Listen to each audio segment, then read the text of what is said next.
might not remember at Komodo being honestly NA's best at one point in time. They took it to some Japanese teams in Splatoon 1 tournaments that were formatted similar to this one. Yeah, I mean, considering that they had kind of disappeared for a while, just like you said, and Pixel has kind of been practicing necromancy to try and bring that team back from the dead. We've got Vesper, Pixel, Setu, and Scrub. Scrub, I think, being the new addition to the team. And we'll see. I mean, they're a little bit like unproven in Splat 3 to see if they can come back strong or not. Sayonara. Sayonara, you still know them well. They disappeared for a bit during Splat 2, but they're a very, very strong Splat 2 team that's stuck together. They broke up for a bit there, but they've just been consistently high level. They came back after a huge hiatus and just took an SOS, and it's like they never left. They took the first one, they took the last one in Splat 2. We have to remind people, because this is a global tournament, that both these teams are NA powerhouses. Complete powerhouses in different games. So if you're like stick to mostly Europe tournaments, you won't really recognize these names. But if you're from NA, you know both of these teams. If you've been here for a while, especially for Splatoon 2, Sayonara, if you see them in a tournament in North America, you're probably going to get an L. Yeah, I mean, nobody wants to see these people in bracket. I mean, on Sayonara's side, you've got .Q on that charger, and pretty much everyone else on the team is just a monster in terms of what they can play, what they can flex to, and the number of different ways they can take you out. But yeah, we're gonna tell people today's all just pools, qualification for tomorrow. Top 2 teams in your pool will move on to the alpha bracket. Beta are the middle 2, because every pool has 6 teams in them, and then you go to I believe, is it Gamma, or I think we call it Gamma. The third bracket for the bottom 2 teams. But yeah, getting into it. Tower Control Mako Mart. The Splatoon 2 staple. Both these teams ready and locked in for some great action. Yeah, Splatoon 2 staple, but strangely enough, a lot of the maps that we see in Splatoon 2 that come back in this game are a little bit different. Take a look at those LDE, take a look at those Ninja Squids. We've got 7 LDE and 6 Ninja Squids coming out on this side of on both teams here, and very similar comps. So it's all going to come down to whether or not the teams are going to be able to put their tools to good use. Sayonara playing very defensively at the start for the bubble and the Zuka coming out. The crab is stuck over on this left side and Komodo's already 2 down. But that crab coming out from Vesper is going to solidify them and get an extra trade. That's going to be huge for Komodo getting back into the map here. And Zatu coming up clutch on Q, but doesn't pay attention to the jump. Oh no, they do pay attention to the jump. They get the kills that they need to. Now it's going to be Komodo's opportunity to move in. Another thing is Vesper doesn't have last ditch effort. Going with that bomb range, taking a little bit of a hitzel book with that bomb range, making those burst bombs go a little bit further, might catch some of Sayonara's members off guard as they're running all the way to the second sector. Yeah, that Inkvac coming in clutch to help them break through some checkpoints, but unfortunately not able to take it any further. Some extra pressure coming out from Sayonara is going to help them clear out the space there. And I think that's kind of a new thing about tower control. You're able to brute force your way through the checkpoints. You have Crab Tank, you have Bubble, you have Inkvac. There's so many ways to get through the checkpoint, to just get points on the board. Basically get those points exactly when you need it. And it all comes down to whether you can string those together and stagger those specials. You getting sniped out from the tower. That Zuka is going to actually get 2. And oh my god, Zuka's coming out on both sides. Gets inside the bubble and gets a pick. And this is just a slugfest going both ways. But Sayonara's push is going to be snuffed out. The snuffed out indeed, but checkpoint 1 is gone. A little bit of a speed hurdle gone. So that's going to make it, even though it's 70 to 40, 70s can go really quick because that first checkpoint is now out of there. And Komodo has no time at all. They didn't even reach the second checkpoint. Mid control is just going either way. Vesper's popping that crab tank. We've got Scrub standing on this tower. How close are they? They have that Inkvac now. That's going to be allowing them to push even further. Specials coming out. That bubbler from Sayonara causing good defense. But how long can they survive? They survive long enough to get the spots needed on Komodo to help slow this push down. Q finding the shots that they need for their team, and that's going to be a wipeout. Sayonara able to claim mid, and they did not like relinquish any points whatsoever. Great defense. Yeah, we saw those specials coming out from Komodo. I think perhaps a little bit preemptively. We saw the Vac coming out, we saw the Crab coming out all way before they started getting any points on the board. They were just retracing steps they had already gotten. 2 picks coming out from that Inkzuka, and that is going to be huge, leading the way from this tower here. 2 members over on the right side. Now this is a dangerous spot for that Crab tank. Trying to lock down that right side. The entirety of Komodo is going to be staring at this place instead of the tower. You just cannot ignore that. Q now popping the Vac after the Crab tank expires. The tower is going to roll on into the final checkpoint here. Zero trying to get some picks on the right side, and it looks like Sayonara is finally snowballing it. 2 members going down. That suction bomb coming out so well timed. Pixel is going to clean it up and save Komodo. They completely coming in from the top rope. Pixel showing off the shot, showing off how good he's been over the years. Popping that Zuka as well, keeping their team alive. No points on that 3rd checkpoint. So Komodo is still definitely in this, but that's middle trades. Zero and Pixel going down on either side. I feel like that's on Sayonara's favor. Yeah, absolutely. And it's all going to really depend. This push is going to depend on whether Komodo can get that push going before they start using their specials, but not if Sayonara has anything to say. But it's 2 members going down to Jared there on that flank. That's going to crush Komodo's dreams. And now with just a minute left, they're going to need to get something going quick. All Sayonara really needs to do now is try and keep them locked in neutral. There are some specials that can make it relatively easy for them to get back to the tower, just like that Crab tank, just like that Ink Vac. Oh my god, the Crab tank just barely staying alive. Some very nice evasive maneuvers there from Vesper, but still, Sayonara has total control of the middle of the map. Complete domination of control. That Crab showing a great Exploser bomb shot. Getting to take out Pixel. 22 seconds left on the clock. Komodo needs to get mid, and they need to have control. I believe that they need at least 2 down to have even a chance at coming back in this. That big bubbler popped from Sayonara. Getting the charges traded. That should be good for Sayonara. Now Komodo's trying to get back into mid. Just Pixel. Pixel has to come up with a hero play, but there's no time left. Can Pixel get Zero down? No, and Zero comes out on top. That is going to be game 1 going to Sayonara. Game 1, Sayonara. That was way closer than at least I had anticipated there. Some really great back and forth coming out on both sides. Sayonara ending up being a little bit more kind of stable, holding out those specials right when they needed them. But nonetheless, Komodo doing a great job trying to get those points on the board, able to get a push and break the defenses of Sayonara there, at least for a bit. Ooh, that was... You said it perfectly at how close that game was. We weren't expecting, on paper, completely on paper, this should be a quick match for Sayonara. But showing how tight that game could be was honestly amazing. Absolutely amazing from Komodo. They should hold their heads like pretty darn high. I mean, as we go into Spot Zone's Wahoo World, I would like to see if they can kind of bring that same mentality. Because like Mako TC, Spot Zone's Wahoo can kind of get a little bit snowbally. We don't have to worry about the extended belts or arms of the map. So they'll always be fully extended, so you have an easy way in the zone. But that doesn't make it so you can't really easily just get locked out. So coming out to Splatoon on Wahoo World is going to be the next map. Definitely a kind of change of pace here. It looks like it's going to end up being a lot slower, perhaps a little bit less back and forth, and it's more going to come down to whether or not teams can get lockouts done compared to whether or not they can brute force this. I think back in Splat 2, Jared had pulled out those dually squelchers quite a bit, and I'm kind of hoping we see something like that here.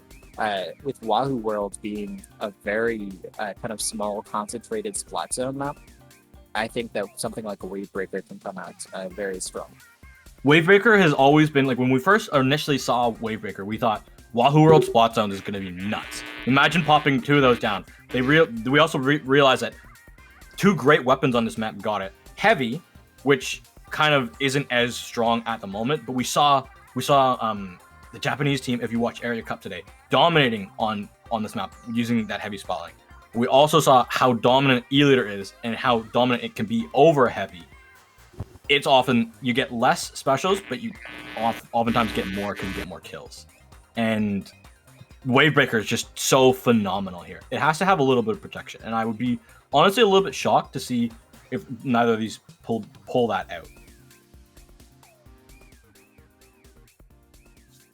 As both these teams are looking to ready up, I'm thinking the junior on spot zones is very, very strong. Big Bubbler doesn't get enough credit on splat zones, in my opinion.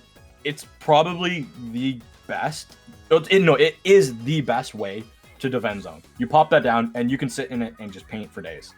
But it can get shredded. It's a healthier use of like Ink Armor, or in Splatoon 1, that bubble special that Junior had. So I want to see if both teams are going to be rocking with that one, because I think if one team has it and the other one doesn't, that's a huge disadvantage.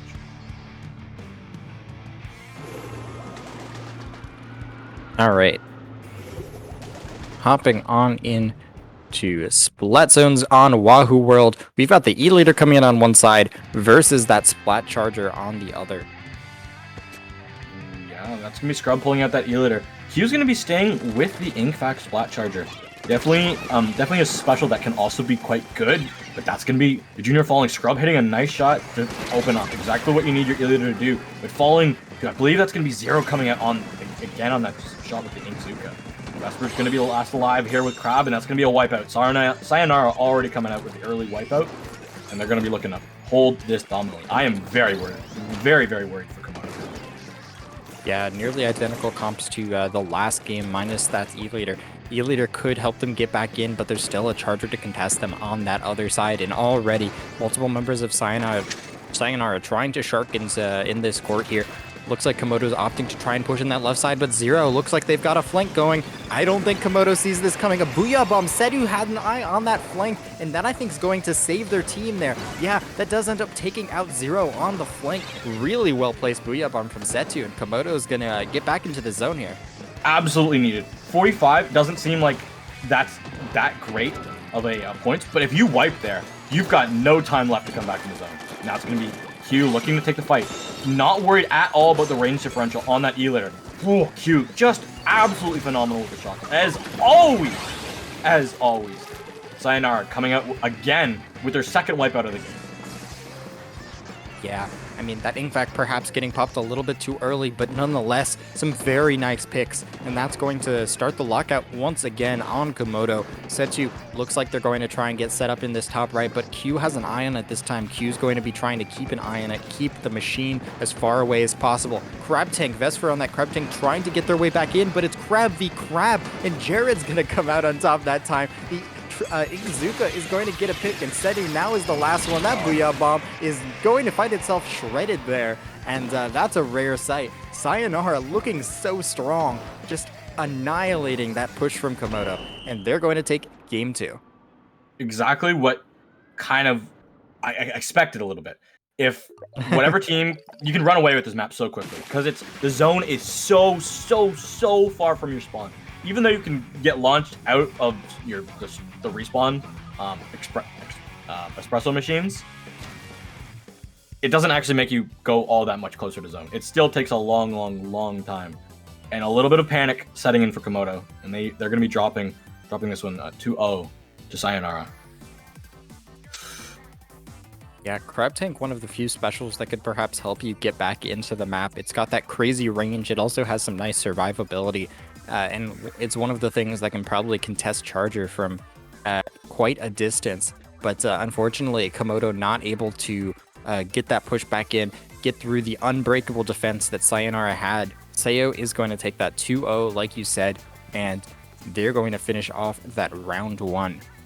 This is dangerous for Komodo. If they want to move on, I know it's just round 1, but their group F is stacked. Exclamation point. Bracket in the chat if you want to see all the matches for how the standings are going. They just lost to Sayonara.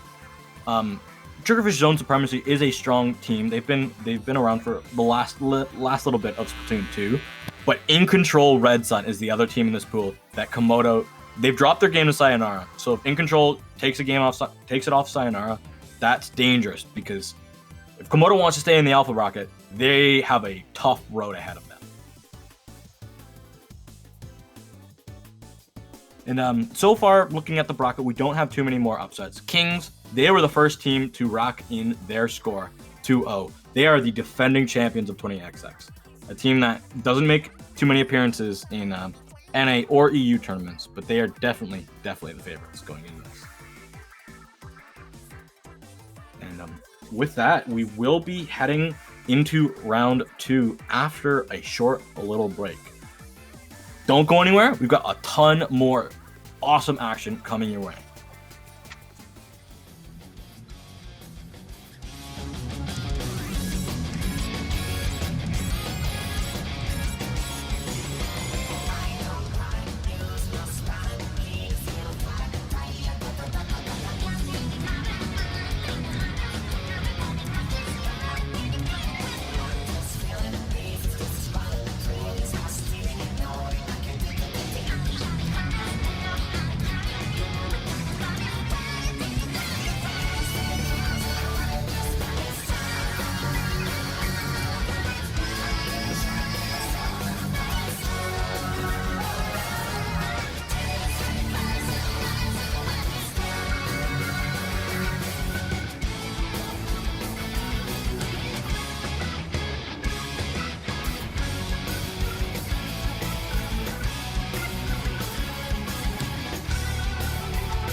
Back everyone to 20XX. I am Genie7, joined by Fusion. And Fusion, we've got two really good EU teams this time.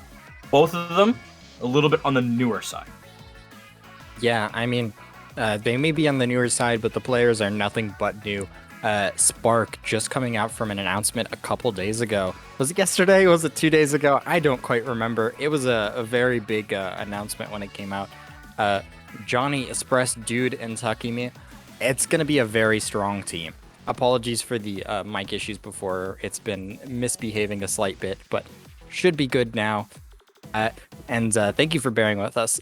But this match is going to be very intense. And then Heinz Mafia, we've got some great players. I do know. Phil's not playing. That's interesting. Phil Stan has been a great machine Great machine player, and in a machine meta like this, I'm very interested to see why they're not in. But Heinz Mafia, they're gonna be going to take on Spark, and this is Spark's main like big showing. They got really hyped up. Let's see what they can do on this round 2 of 20XX. Rainmaker on Eeltail. This is a quick map, but it's also quick. Opening day for Spark here, and look at those Zukas coming out from Spark, from Spark there. 3 Inkzukas, both no backline comps, so with that squeezer, it's just going to be all fighting in that middle of the map, and Heinz Mafia already going 2 down early. The squeezer up on, they're already multiple going down, but Express on that flank is going to get 2 down, and that's going to clear the way to that checkpoint. Johnny's going to try and run it in and dunk it, but there's going to be one more member left guarding the pedestal. All you need to do is get to that checkpoint, and suddenly your options are wide open. You can do pretty much anything you want once you break that check, and that's exactly what they're going to do. Spark, they are running with this. They are in their home color advantage. They are in that yellow. They are going so electrifyingly fast down this map. It's a long map for Rainmaker, but they're running their way down. Espresso gonna try and go in, but the Rainmaker does find 1, finds 2! Don't see Rainmakers getting doubles every day of the week. And that's gonna be enough to get Spark all the way down to 21. A good thing, I think they can get this pop off this, and they have. The big bubblers pop from Heinz Mafia, trying to slow down, but that's Espresso just running in, getting it all the way down to 13. Dude trying to look for space now on the side, not gonna be able to pop that Rainmaker. The Rainmaker has been popped. Heinz Mafia is just trying to hold on now. They are being spawn kept in a game where your spawn is constantly moving. This is crazy. And the Rainmaker keeps going all the way to 3. Spark, they are unrelenting so far. Oh yeah, I mean, we saw the flank on that left side. Dude with that splash wall able to slow it down. Even the bubble was not enough to stop Spark's momentum, and that's going to be a huge push to start out the game, taking it all the way down to 3. And finally, Heinz Mafia going to stabilize a bit, but Spark just continuing that aggression. Well, Express is making a run for it. They're going to try and make it before it resets, not quite able to do it. And despite that, Spark still has control of the map. They've still got 3 members up. It's still all looking, it's turning out Millhouse for them. Yeah, and dude, just underneath with this squeezer, underneath the pigeon, a very unique spot on the map. The Junior's going to try and find their way from Heinz Mafia. Spooka's trying to find their way to stop this. Anything. Heinz Mafia's just trying to throw anything to stop this Rainmaker. Because they know, Spark, they are explosive. Those triple Zukas are nuts. They can just get you kills whenever you want. Especially with the amount of skill that they have on that 13. But they have lost a lot of their members. And now it's going to be Heinz Mafia's chance. An effective wipe. Now they have to find a way to get in. They want to get that first checkpoint on. Yeah, okay, finally. It looks like they're getting something going. That Booyah's coming in at a perfect time. They're going to try and toss it in front of the pedestal there, but it looks like they're not going to be able to get it with the Rainmaker pushing up. Looks like Heinz Mafia is having a hard time really getting in. The Zukas are just going to make it so difficult for them to move anywhere. Just playing a bullet hell game out here. Oh my goodness. Spark has just looked untouchable this game so far. Heinz Mafia needing to back up. Already 3 members. 3 members just rushing into that middle of the map. And this is insane. Spark, I'm honestly amazed. If this is their grand showing. A very hyped up team. We don't have too many teams hyped up. Oh, and I believe that was Johnny with a big double with the Zuka. Gets another one. Can go on. Johnny go for the ace. Can Johnny get it? Johnny's looking for one more to get this awesome claw on stream. And Johnny gets it. Johnny gets all 4 on stream. Not from the POV, but that does not matter. We will shout that one out. Rainmaker is gonna go down, but you gotta be careful. Any moment, Zuka shots could come flying through the sky there. Little bit of the sharking going on over on that left side. The Booyah perhaps gonna slow things down, but it seems like Spark is just getting back up. Whenever they go down, it looks like they're gonna try and pick up the Rainmaker, try and make a run for it. But thankfully, Pew Pew is going to turn around and realize that something's happening before anything gets too bad. Yeah. There's a lot going bad right now for Heinz Mafia. They're just getting like toyed with. Pew Pew getting shot. That's a great Inkzuka shot. Just knowing how the arc of that works, and dude showing off just how skillful he is at this game. Yeah, I mean, this top area of the map has been so crucial for how these teams have been controlling the map. The splash wall has been key in getting the control of this area, as well as the Ink Zukas. These Zukas just being able to sweep clean this area and make sure the enemies are no longer able to do it. Just look at Heinz Mafia. They have to stick on this wall because that's the only safe place for them. And they're just waiting out the Zukas, but as soon as they do that, more come in. The Booyah surviving the other Booyah. They need to make a run for it. They need to get Rainmaker, but the Zukas are ready to camp it. If they grab it, somebody has to grab their... There was a Zuka shot timed perfectly for that game to end. If they had have grabbed it, they would have been dead. So it actually did not make any difference. What the hell? Oh my god. That's so funny. Oh my god. No one went and grabbed the Rainmaker, but just a shot just comes flying through while that's happening. And we get the quad dab. What an opening showcase for Spark. Wow. Beautiful. Beyond beautiful. It was a masterclass from Spark. They were hyped up to be this team. Like, dude coming out of retirement. Let's be straight up honest. Dude is so close to that 100,000 subscribers on YouTube after this game. Definitely a great member of the community. But it's a hyped up team of like powerhouse from Splatoon 1 with some great Splatoon 2 elite UK Splatoon 2 talent. Mm-hmm. This is a powerhouse team. We haven't seen, I feel like if the UK champions come back up again, that Spark are beyond the favorites to win it. Really? Oh, for sure. For sure. Interesting. I'm not sure who my pick would be to win this tournament. There's so many I'm talking about the UK championships, not this. Okay. No, yeah, no, sorry. Kings are still yes. Kings are here. Kings. Yeah, you're right. Spark is an insane UK team, like you said. But we're going to see if any kind of change of strategy is in order on this map. We've got a much more kind of linear backline heavy map, and perhaps one that Zuka might have a bit harder time with. But it looks like some similar stuff are going to be coming out of Spark here, along with the other side, nearly exactly identical comps coming out. We've got a straight up mirror match here.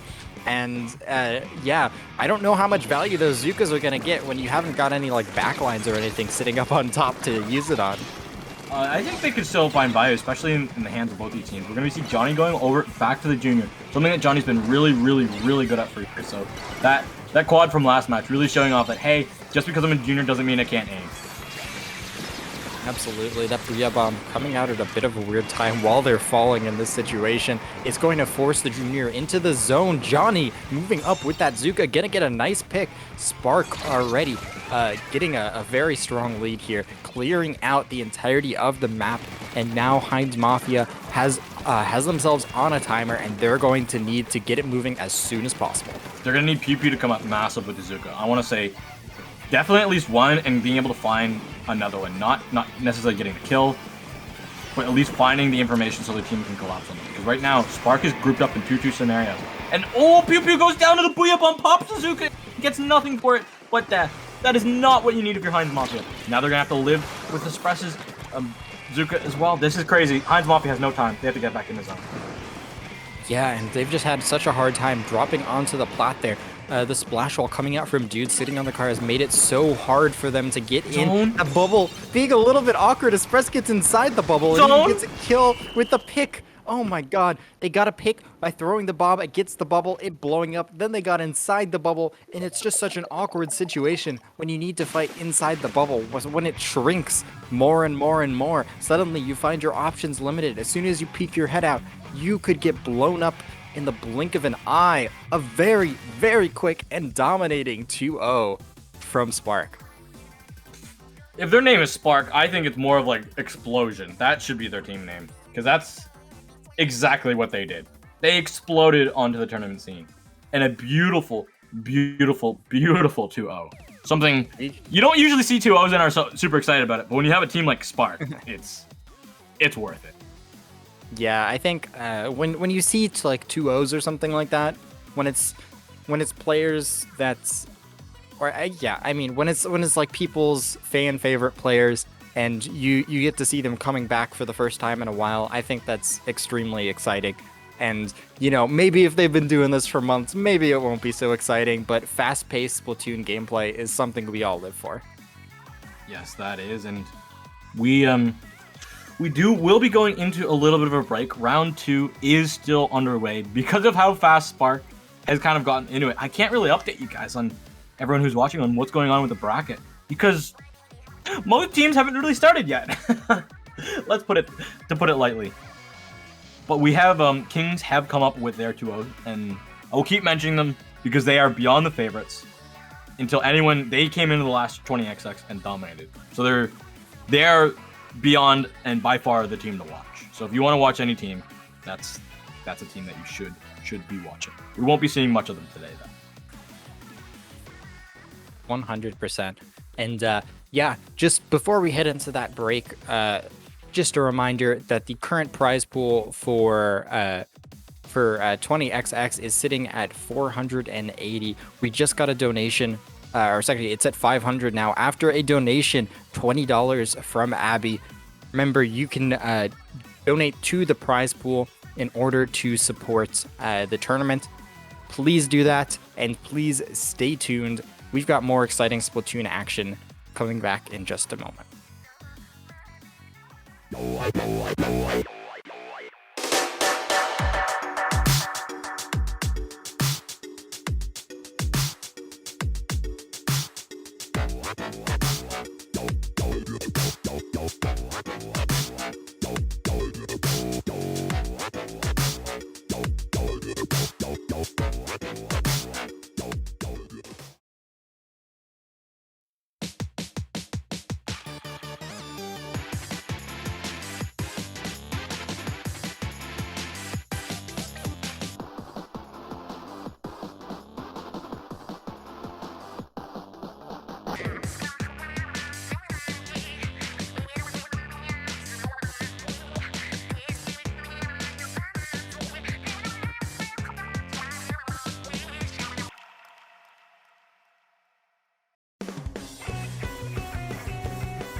Splatoon Stronghold, a stronghold for competitive Splatoon, providing resources to long-timers and newcomers alike. If you're new to the competitive scene or still figuring out how to join, we have a getting started guide and plenty of other resources to help you in your journey. If you're a seasoned veteran, we still have plenty to offer. You can find and request recordings of scrims as well as participate in our captain forums and find free agents and teams. Our mission is to make competitive Splatoon easily accessible to everyone. So what are you waiting for? Join the Splatoon Stronghold today.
Welcome back, everybody, to 20XX. I, again, am joined by Fusion, and I am Genie7.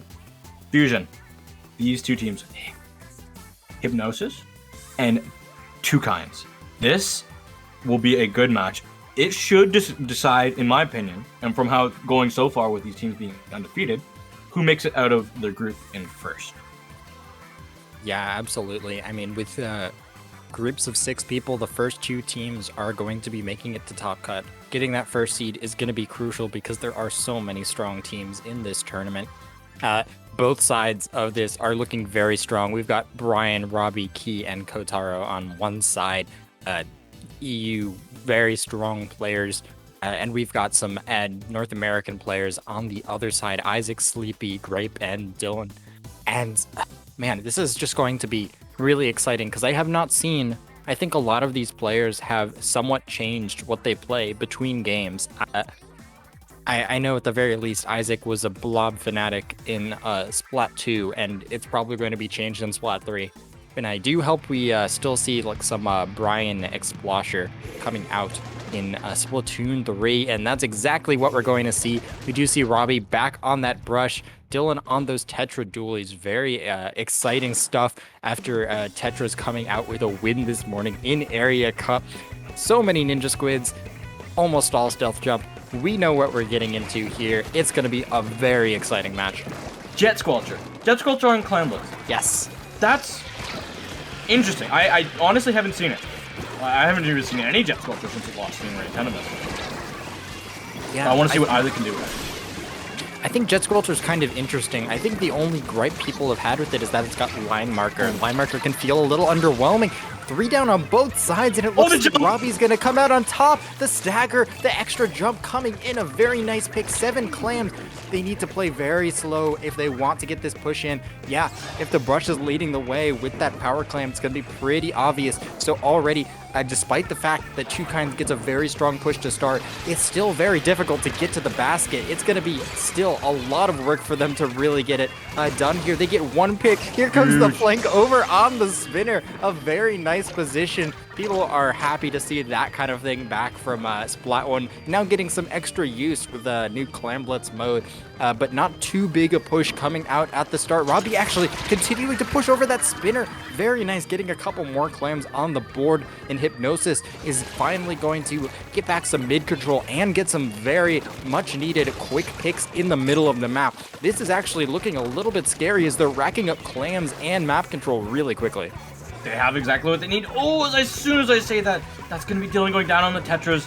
And the Tetras being able to go in. Yes, it still has, like, Reef Slider, but it's a special that can actually get a lot of work done if you're not suspecting it. But both these teams, so scrappy, so crazy. The specials are at the ready, and Hypnosis still has the clam. They have a chance. And that big bubbler coming in at the beautiful time with the suckage of that ink vat. But you can't throw your power clam in with the ink vat available. They're so close. Hypnosis just needs a couple more clams before they can get lead. Ooh, and the junior has found a spot, but they need 1 more clam, 1 more point if they can get this lead. And it's gonna be tight. Dylan comes in with the 2 clams, but they dropped them off of the Reef Slider, and they won't be able to get it. They have gotten the Reef Slider hesitate, made some enough space. Hypnosis still keeps going. Tuki trying to find their way back into their own spinner, and so far they have. Sleepy, the MVP of that push, using the Ninja Squid to sneak in towards the basket and drop that bubble, leading the way for Hypnosis to get back in, as well as getting even farther into their base. But really quickly, that bubble coming out in mid to try and solidify that control coming out on the side of Tuki. Here comes that push, trying to get started here in the middle of the map. 1 down on the side of Hypnosis. Finally, some specials starting to come out, and it's not going to quite get enough done. They don't have enough clams for a power just yet, but it looks like they're going to get baited into pushing a little bit too early. But thankfully, a trade, very nice of Sleepy, and that's going to let Hypnosis really get back into the middle of the map without losing too much.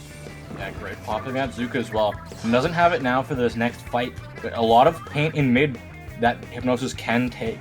Robbie's just trying to make a lot of chaos, exactly what a brush player wants to do. And with a great, honestly, an amazing kit for the brush, giving it some long-range poke and a splat bomb. Really, what else can you ask?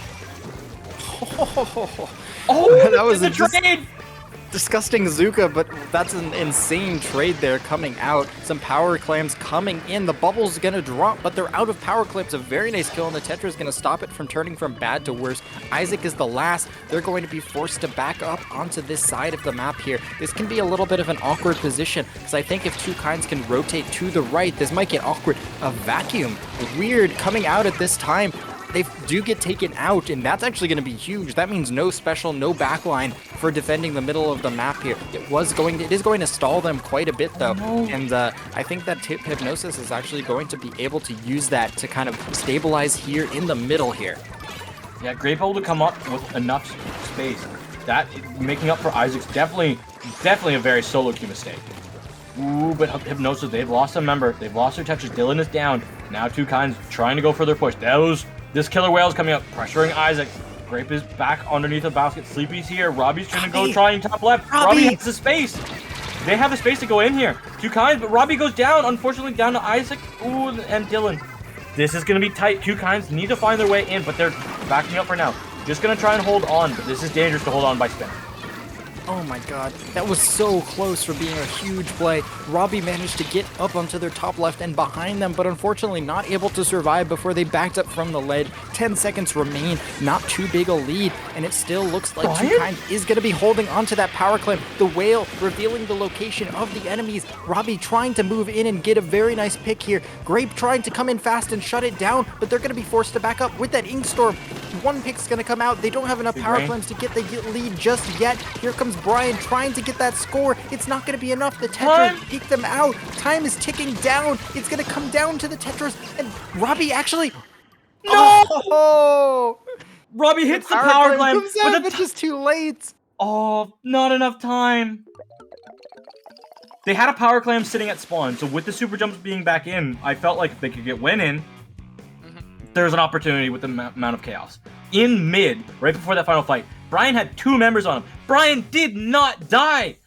Somehow, Brian was able to live long enough with the Explosher. All that salmon run playing off just to stay alive under all of that chaos, allowing the team another opportunity, getting that rain cloud, a lot of chip damage getting done, but just Hypnosis, just in those last couple of moments, able to come off with exactly the right kills that they needed to allow them to take game 1. But oh my goodness, this is going to be a set.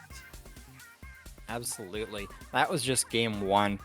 Oh my goodness. We saw the kind of interesting dynamic that Two Kinds was bringing to the table with the Explo and the Brush, kind of a mix of slow and fast-paced play. But that comp coming out with a lot of kind of interesting special disruption with the Ink Storm and the Killer Whale, while on the other side we see some comps that we're a little bit more familiar with, more similar with the Zuka and all that good stuff. Hey, you don't brush an Explosure in Salmon Run. Sorry, I like playing all the modes. When competitive table turf comes out, you better know I'm gonna be telling Alice, or I'm gonna be commentating the first table turf tournament on Dapple. So you definitely have to follow Dapple to keep up with that once table turf has online multiplayer. But gotta follow anyway. Gotta shout out the stream. But Explosive Brush in Salmon Run is a great team comp actually. Got a lot of paint. Explosher's got very niche things, being able to kill flyfish, but actually using it in competitive tournaments is another thing. And Robbie and Brian have shown that they can use that combination in any mode. Yeah, I mean, that Explo coming out, the Explo being like a very strong pick, I think. The Rainstorm being stronger than it was in Splat 2, just kind of relatively compared to all the other specials here. Perhaps it may work better on Splat Zone's map. Given that Museum is a bit kind of linear in terms of how you have to push, here on Splat Zone's Inkblot, it's going to be a little difficult. Oh my god, the Brush gives up on trying to fight the Tetras, but the Killer Whale does all the work for him. The end job. Shoutouts to Splatoon, shoutouts to AI. And already Two Kinds coming out with a stronghold here. Oh no! Robbie's hiding on the wall. Does Isaac see that? Does Isaac see it? No! That's the critical information. They don't have it. They don't know. There was information. You could easily see that, like on the POV, that we knew he was there. You could see that little ink coming up, and Robbie's just going another Isaac was focused too far in zone and unfortunately goes down. Tuki's able to come up with a big, massive galaxy brain play from Robbie and hold on to this zone. Oh my god. It's all Splatoon 2 players, they really ought to know about that spot. It's a crazy position, a really good hold there, and I guess flank, I might call it. And Tuki's looking a lot stronger in this game. They feel like they have their bearings a lot better. That Inkstorm trying to shut things down early. Isaac coming out with a vacuum. They're aware of someone just below that flank, I think. Yeah, and they're going to have to back up, trying to get that shot going. That's not going to get anyone taken out. The Tetra's moving in with that Reef Slider, but they're going to find themselves alone over here. It's going down pretty evenly, but for the most part, 3 actually going down on the side of Tuki. Oh my god, and there's the 4th. A very, very nice quad there. I think that was from Grape. Oh no, that was from Sleepy on the junior. Sleepy again? Oh my god, that was Sleepy. So, oh man, I wish you could still see the names above people's head. That was insane from Sleepy. Battle Junior, yada yada. We all know Battle Junior. Haha. Anyways, really good kills there. Yeah, and Zuka's coming out on a nice spot. That's gonna be Robbie popping that killer whale. Probably gonna get a lot of damage out on Isaac somehow. Just temporarily. A little bit longer. Brian able to find the kills that they need. Robbie is down. Now Tuki. How are they going to find their way back in? Oh, and that's going to be a great play from Key. Able to take out the members that they need. Brian sees that Grape is on the right side, but the zone has been capped for Tuki, and they did cap it in enough time that they held on to this lead. Yeah, the vacuums that are coming out with Isaac feel a little bit strange. It feels like a lot of them are very preemptive, and, you know, they're kind of popping them and then waiting for teammates to, like, push up, and I feel like doing that against the X-Blow, which I don't think has that hard a time with Vacuum, is a bit weird, but hopefully they can get something going here. Robbie on a big flank, they don't know, but oh my god, okay, there we go, the Vacuum coming out reactively. Okay, Isaac into the zone, finding themselves in a weird spot. Key trying to get some picks, but Robbie's gonna find themselves the last, and it's a full wipeout. Oh my goodness. Yeah, just kind of getting bumped right into the bubble and to pinch the enemy team. That was pretty hilarious. Ink back. You know what? I'm just gonna run up with my ink brush and just tap the ink back in the butt. Oh my gosh, the disrespect, but also just like the crazy plays. This Grape's going off with this Zuka, gets 1, and this zone is going to definitely be no penalty. I feel like Hypnosis comes up with this lead. Yeah, I mean, we saw another pick on that flank over on that right side. Here comes the Reef Slider, sliding in behind them, nearly getting 1 pick. The Vacuum coming out, trying to say GG's, but Robbie and that Rain Cloud teaming up, 1 on one side, 1 on the other, trying to paint the zone. Brush Out puts an illegal amount of paint. Here, they're trying to lock down the zone, but it's still neutral. But finally, Tuki is going to get it before they even take out too many members of Hypnosis. Yeah, enough distraction, enough chaos, and Robbie coming out on top of that engagement with Isaac again. Does see another one. Oftentimes just sees an engagement and gets out of it when they know that they can't win that fight. Robbie on this brush is one of Europe's absolute best. Oh yeah, I mean, we don't see too many brush specialists out there, but Robbie's been consistently playing it for a long time, and brush is extremely powerful in this game, and they're showing just what it can do. It can paint, it can move, it can kill, it can do just about anything that you can dream, and they're just locking down the entire map, but still, Tuki finds themselves trailing. Here comes that Vacuum coming out early. I think that was the Zuka shot coming out from Grape, getting 2 on top mid. That could be really bad for them. Hypnosis, some really strong push into mid, but not if Robbie could say anything about it. 2 going down. That could give them some hope in taking back this map. Tuki's trying to come back in. They're going to paint the zone. They don't quite get it just yet. It's still a neutral situation. They're having a hard time, and they're not going to get it. Oh my goodness. I would not have expected that kind of that ending. Ooh. Hypnosis coming out on the top, and they're going to be taking the series 2. Oh, this could have easily... If this was a best of 9, it could have gone all the way to game 9. But as it is just a best of 3, 2-0 will be the scoreline in favor of Hypnosis. But by far, in a way, our closest 2-0 of the day. Yeah, absolutely. I mean, even in a best of 5, it could have gone very differently. Both games extremely close, but that's just how it goes in this tournament. So many strong names.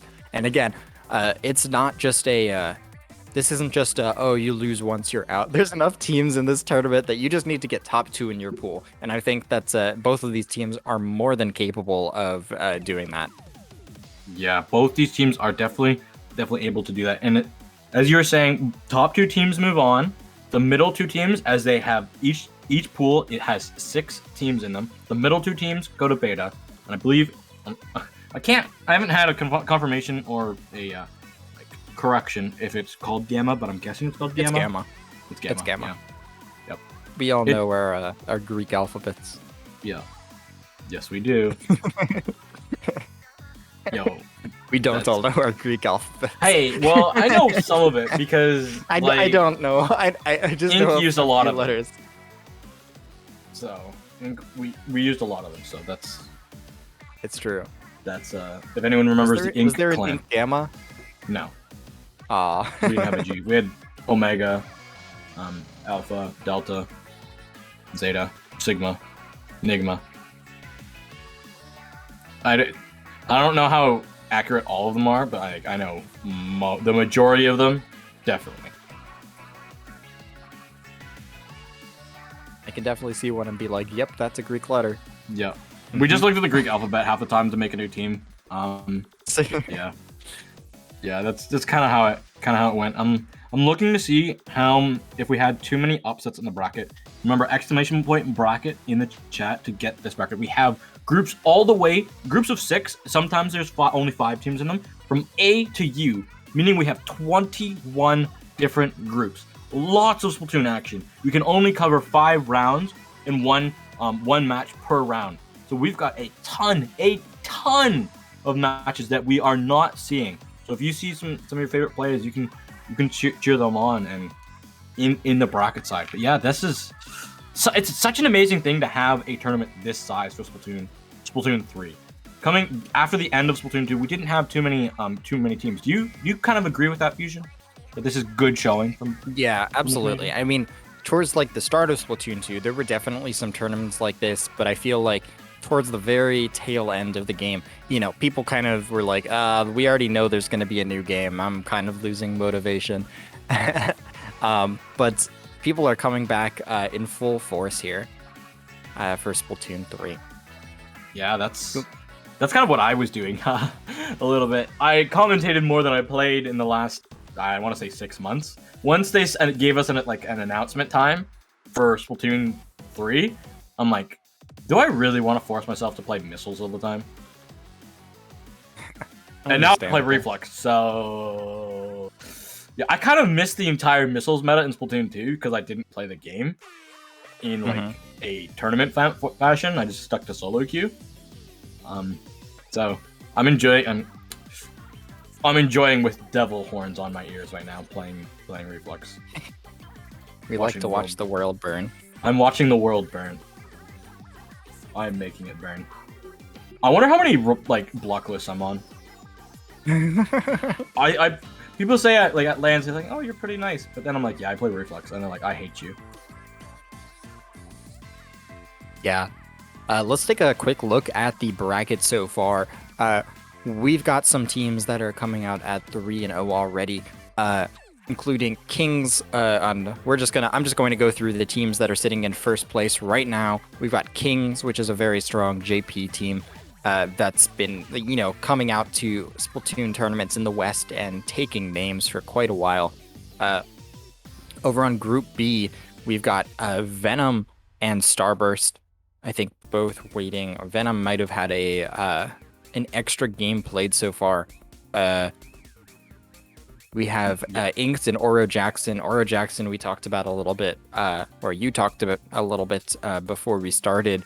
They've just kind of been taking names in all of the Dapple tournaments. They've been, kicking butt, and yeah. There has been very, very little answer from anyone else to beat them. Now we've got AMP in Group D. That's a team, I believe it's Bursty, Keo, and I can't remember everybody else on it, but that is a NA powerhouse pickup. Definitely a team to watch out on day 2. There are a couple teams in that pool as well that I thought would have had a couple more wins, but that's some early some early upsets in the lower half of Group D. Group E hasn't had all too many games played, but interesting. Naval down in third. They've dropped some of the games. Legato and Prominent sitting at number 1 spots, both of them being 2-0 at the moment. Going towards Group F, Sayonara sitting 2-0 with In Control, Red Sun. Those two teams are looking good. Komodo, they dropped their first game, but they bounced back and won their next ones. So they're still in the hunt to stay alive. Fusion, do you want to take Group G? Yeah, sure. So I think that Komodo Red Sun game is going to determine who's going to get out of that group. Group G, we have Alliance Rogue, a very strong French team.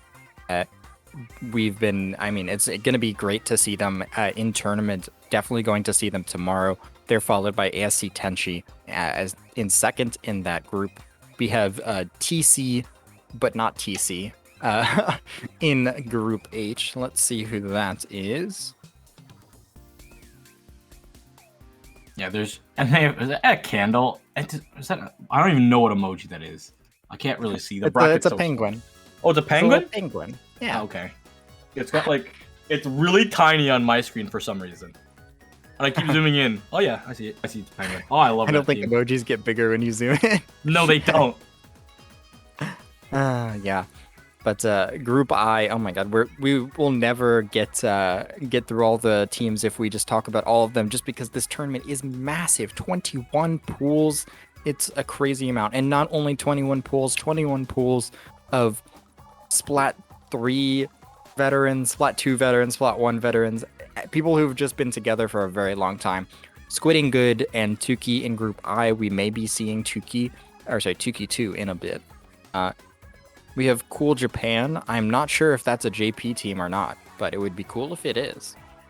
Well, I think they're cool. They're cool regardless. But NPI, who took a set over Skylanders Superchargers. It sounds so ridiculous when I say it, but just trust me that's a pickup of high level players. DNA, who we've seen in some of the Nintendo ladders before, as well as just being a strong team from like the end of Splatoon 2. Group M, we've got Last Resort. That would be like Chara Arashi, that team, as well as Tempest in that group. We have Or Else, 10-minute oil change up in first and second in Group N. And I think one of the matches that I want to see is Ascension versus No ! Cat, which are... We're gonna try and get them on stream. I'm gonna try and work so that... Well, we're going to bribe people. Yeah, I'm gonna bribe Alice. I'm gonna use my powers of working with Alice. I see the message. I see the chat message. There we go. The general chat. Yeah, I'm gonna type that out. We're gonna bribe and try and get them on stream.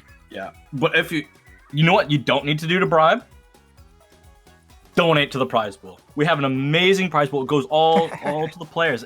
And if you've loved the action you want to see and you want to support these players and make them like better players and help them go like use some of that money to go to events. I'm saying this because we had an event just on the weekend in Detroit in the United States of America.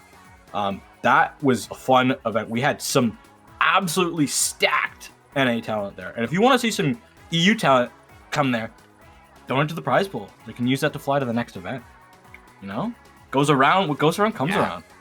Definitely donate to that prize pool. Yeah. We've got No Plan B and Uprising leading Group P, Cookies and Cream and Giga Wayne leading Group Q. Cookies and Cream is pretty strong, right? We had our eyes on them as well. Giga Wayne came out with a second place in last night's Triton Cup. Second place or third place. That is another team that they were getting prepared for for this event, and I believe they're definitely on the upswing. Definitely. We just saw Group R, Hypnosis, leading that group with 4 wins, more wins than anyone else. We are just doing like a groups format, so there's no waiting for everyone. So some teams have played slightly more matches than others. Over in Group S, oh my goodness, we're going so far in the alphabet. We're almost going to get all the way through. Yeah. We got Everybody Get Dangerous and Caden's Bad Morning. Caden's Bad Morning being a pickup of Caden and Good Morning. Something made the morning bad. We saw Group T. That was the team with Heinz, Mafia, and Spark, of course.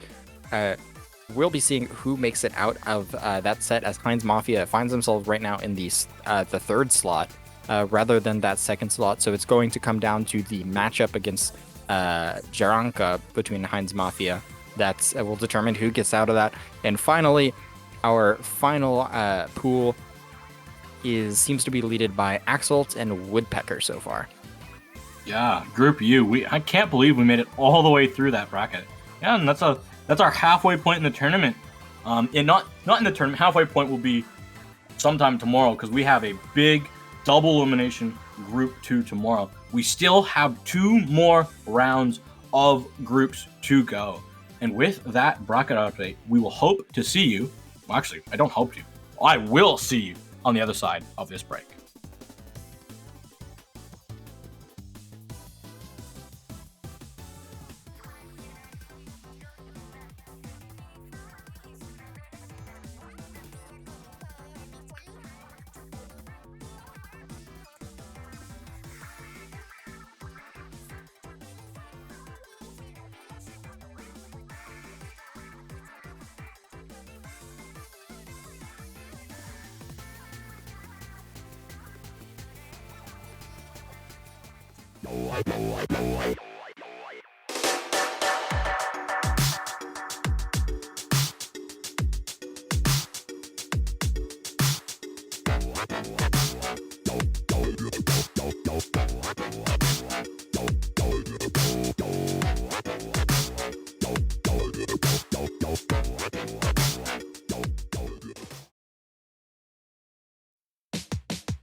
Splatoon Stronghold.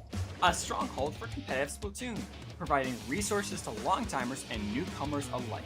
If you're new to the competitive scene or still figuring out how to join, we have a getting started guide and plenty of other resources to help you in your journey. If you're a seasoned veteran, we still have plenty to offer. You can find and request recordings of scrims as well as participate in our captain forums and find free agents and teams. Our mission is to make competitive Splatoon easily accessible to everyone. So what are you waiting for? Join the Splatoon Stronghold today.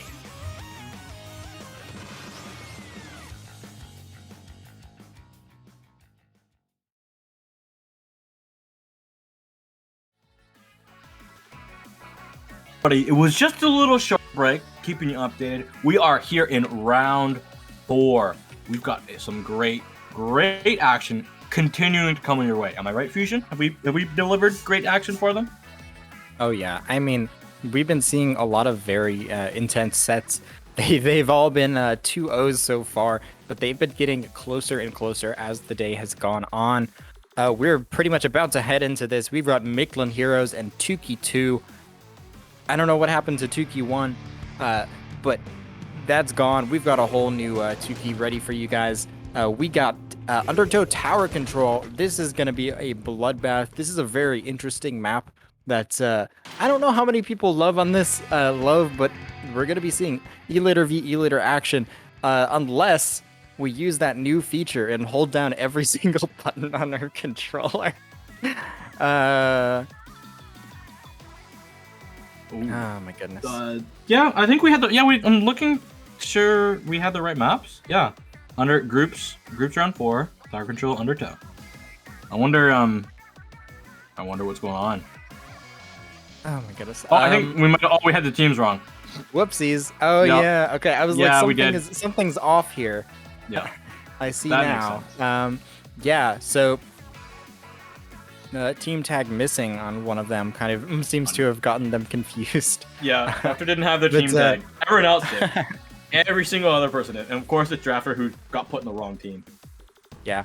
Before we head into this, though, we do want to thank Mateo for $50 and Alex for $20, as well as Majora for $70 added to this prize pool. It just keeps growing and growing. If you want to support this tournament and the players who are entering it, please be sure to donate. You guys will see a little pop-up for that between these sets. So here we go, for real this time, not a joke. We are going to be hopping into Undertow TC. We got the bucket on one side, we've got the machine on the other. Ooh, and they swapped to E-Leader. I was gonna say, I wonder if that had any effect on what the players are gonna be choosing, because you can swap because there was a little bit of a automatic lobby, the lobby being made improper. So we're gonna have that E-Leader matchup on tower control. Neither team wanting to give up that range. Yeah, we can see members trying to set up over on that like top right area. Mr. Z playing a very aggressive E-Leader as far up as they could possibly be. Oh my goodness, yeah. Perhaps a little bit too aggressive leading the way. There's just going to run them through the ringer of that sloshing machine. But nonetheless, the push is just going to keep coming from Tuki 2. Tuki 2, that wipeout's going to be massive for them. Their junior has not used that big bubbler in a little bit, so they should be very, very close. The sloshers are going to be coming up from Mictlan. They're going to have that tri-strike. Going to be trying to launch it onto the tower, and they do. Heart goes down. Most of the members have fallen from Tuki 2, but more members have fallen from Mictlan. Just going to be Drafter alive, and they fall. If this is going to be it, can this be the game? The jumps are coming in. I don't feel like it's stop them What at the all. heck? What the heck? That was so fast.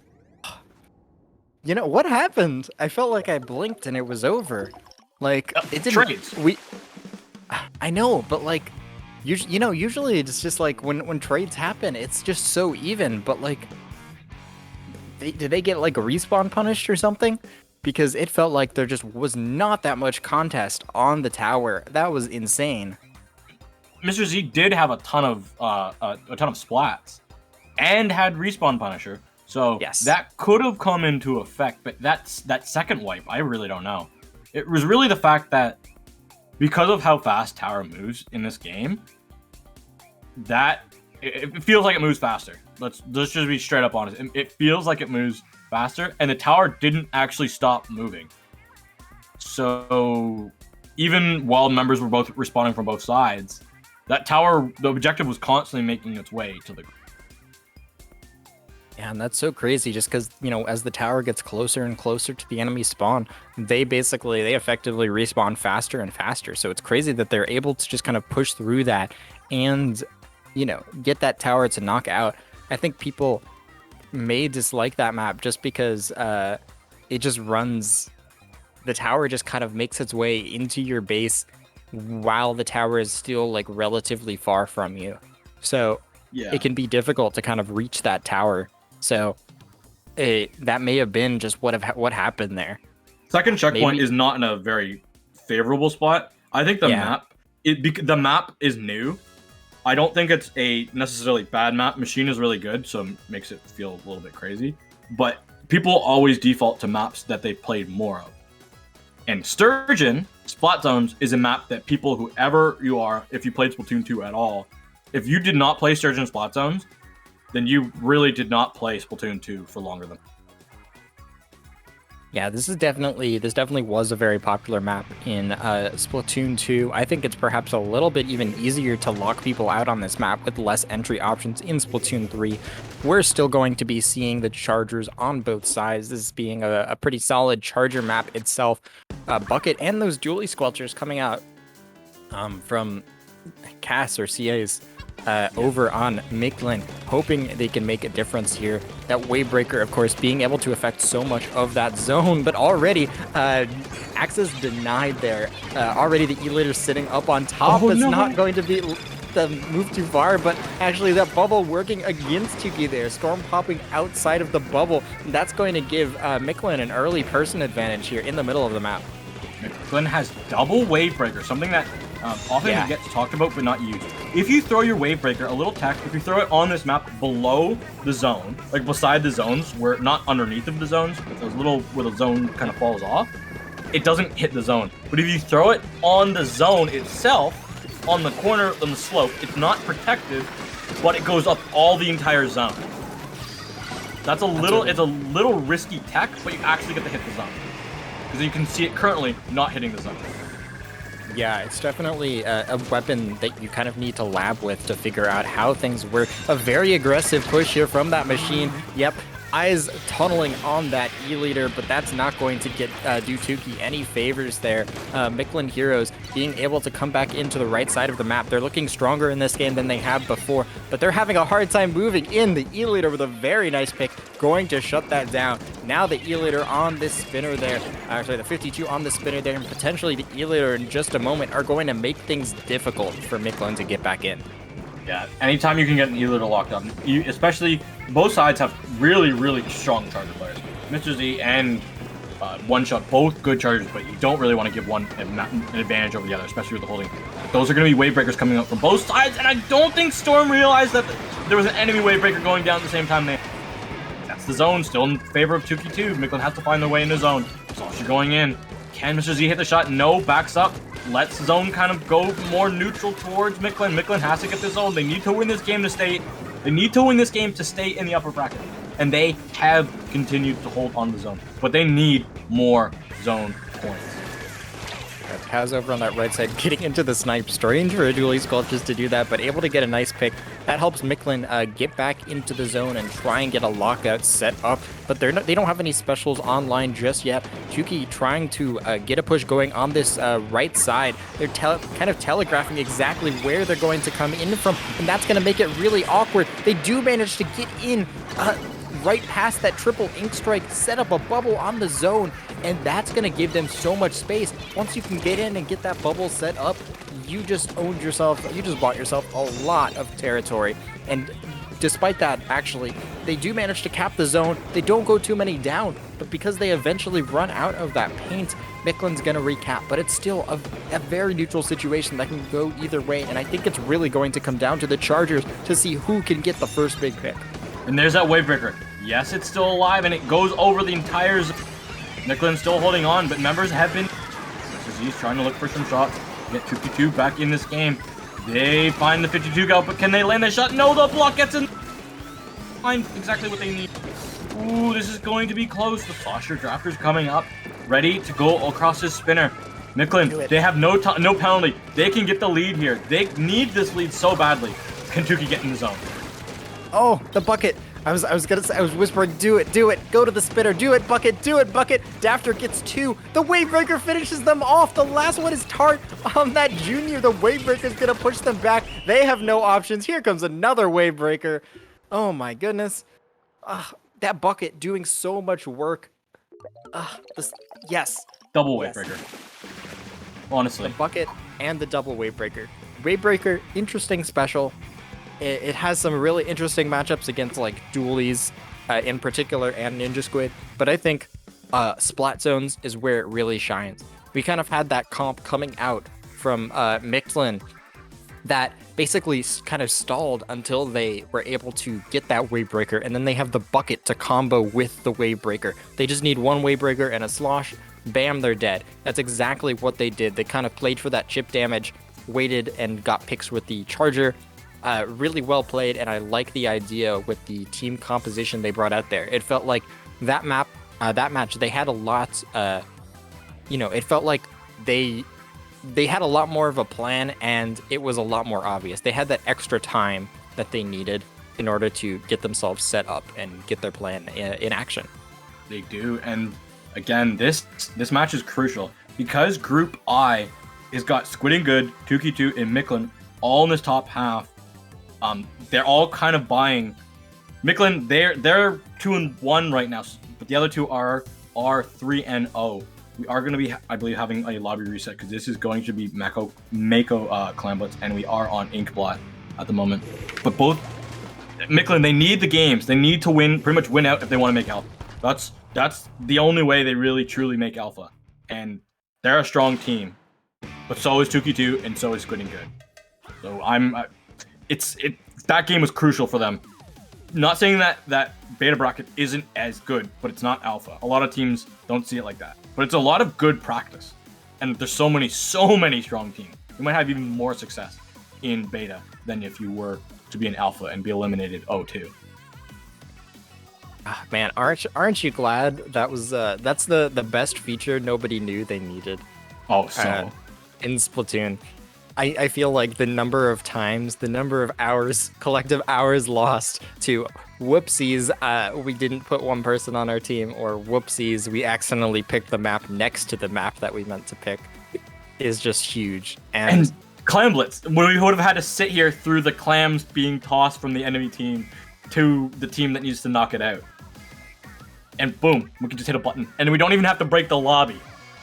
The lobby's intact. The teams are still on the right side, which means we get to hit the A buttons really, really quickly and bring you this game 3. Super pivotal for both teams. This could really lock up either team in seeing if they make it to that alpha bracket tomorrow. Massive implications. And we're going to be seeing Mr. Z pop over to that regular charger, coming out with that ink vac. I think that's a little bit stronger for pushing on this match. Ooh, yeah, I mean, like you said, if they can bring out that suckage and get work done.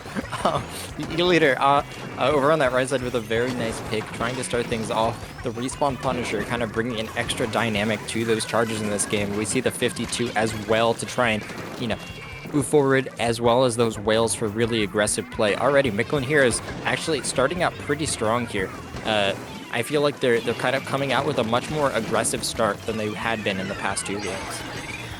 Yeah, the Slosher, I think the Slosher with the Tri-Strike is going to be able to prove a little bit more worthwhile. Even though Machine is a super strong weapon, I just feel like Tri-Strike gets underutilized at times. And here goes Mictlan. This is our opportunity to try and get some more clams on the board. Already down to 68. They've lost to 52 gal. That's going to be allowing Tuki 2 to kind of hold on here. Genesis, Storm, Mr. Z all holding that left side, protecting that basket. It's a lead to start, and a lead is a lead no matter how small.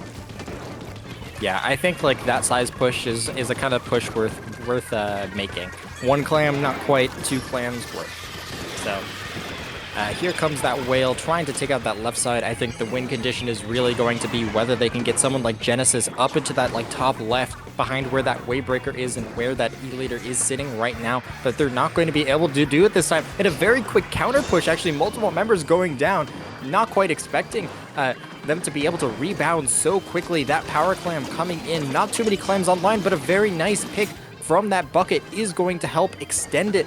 And now finally that ink vac coming out to try and slow it down, but there's no one on the other side of the map. Dafter from the bucket continuing to pile clams in. 1 shot on that E-Leader, just continuing to pile them in.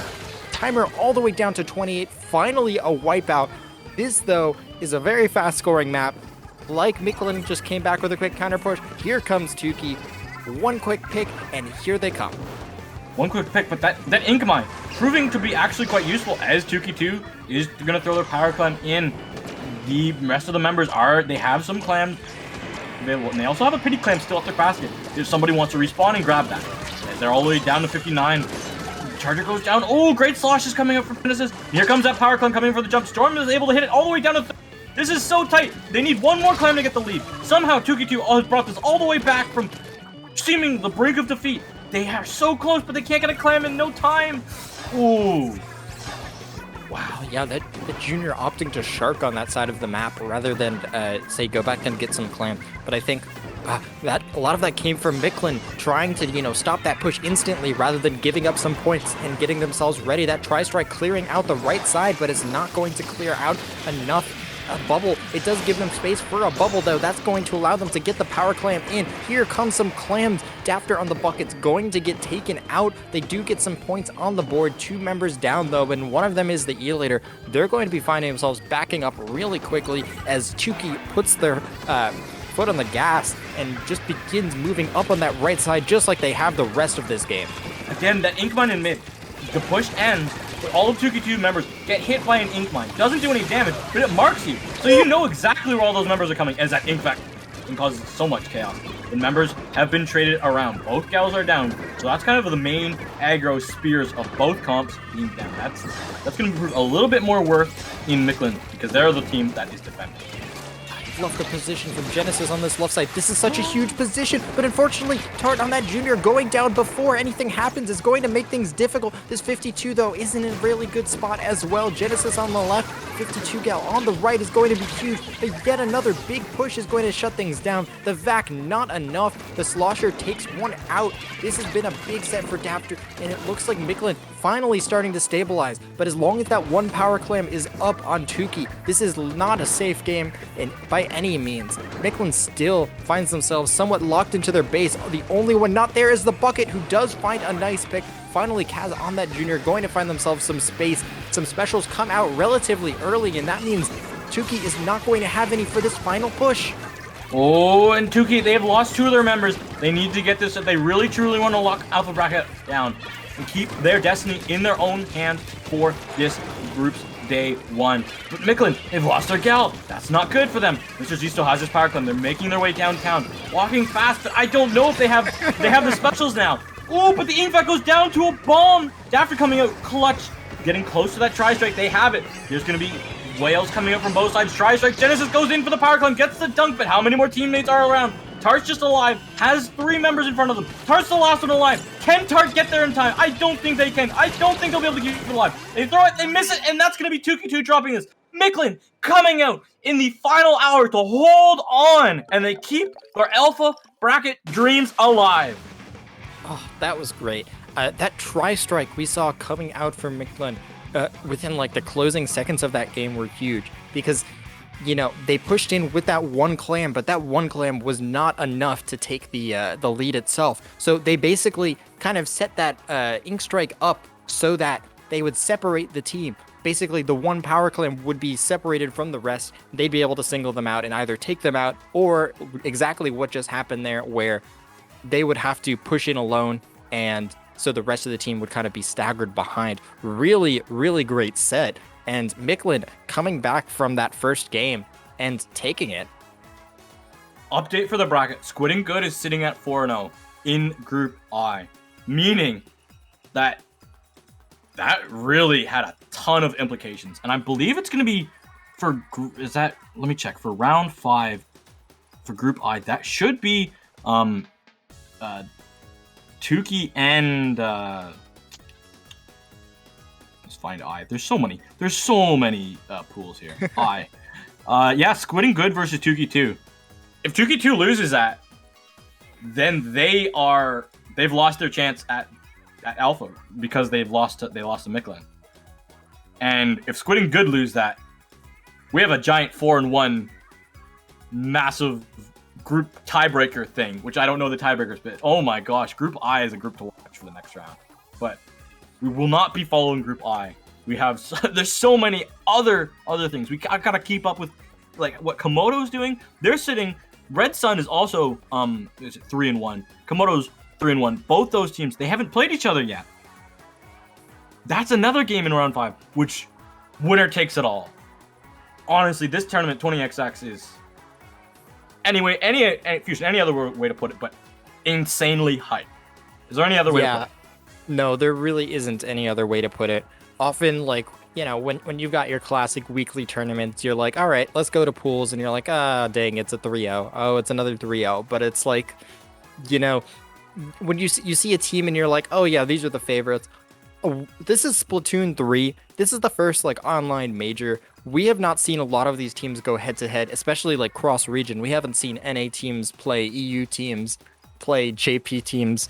This has just been very exciting, and we get to see a lot of like matchups between teams and weapon comps on stages that we haven't even like played much, and it's been just entirely back and forth. And despite the fact that some of these matches, you know, are over in a moment, it's like it's still so exciting because you going in, you don't know, you only really know once it happens. Once it happens, indeed. There's been a massive upset. I'm watching Group K on the bracket. NPI are 5-0 in a group with the Skylanders Superchargers and chew its Mafia. What? NPI!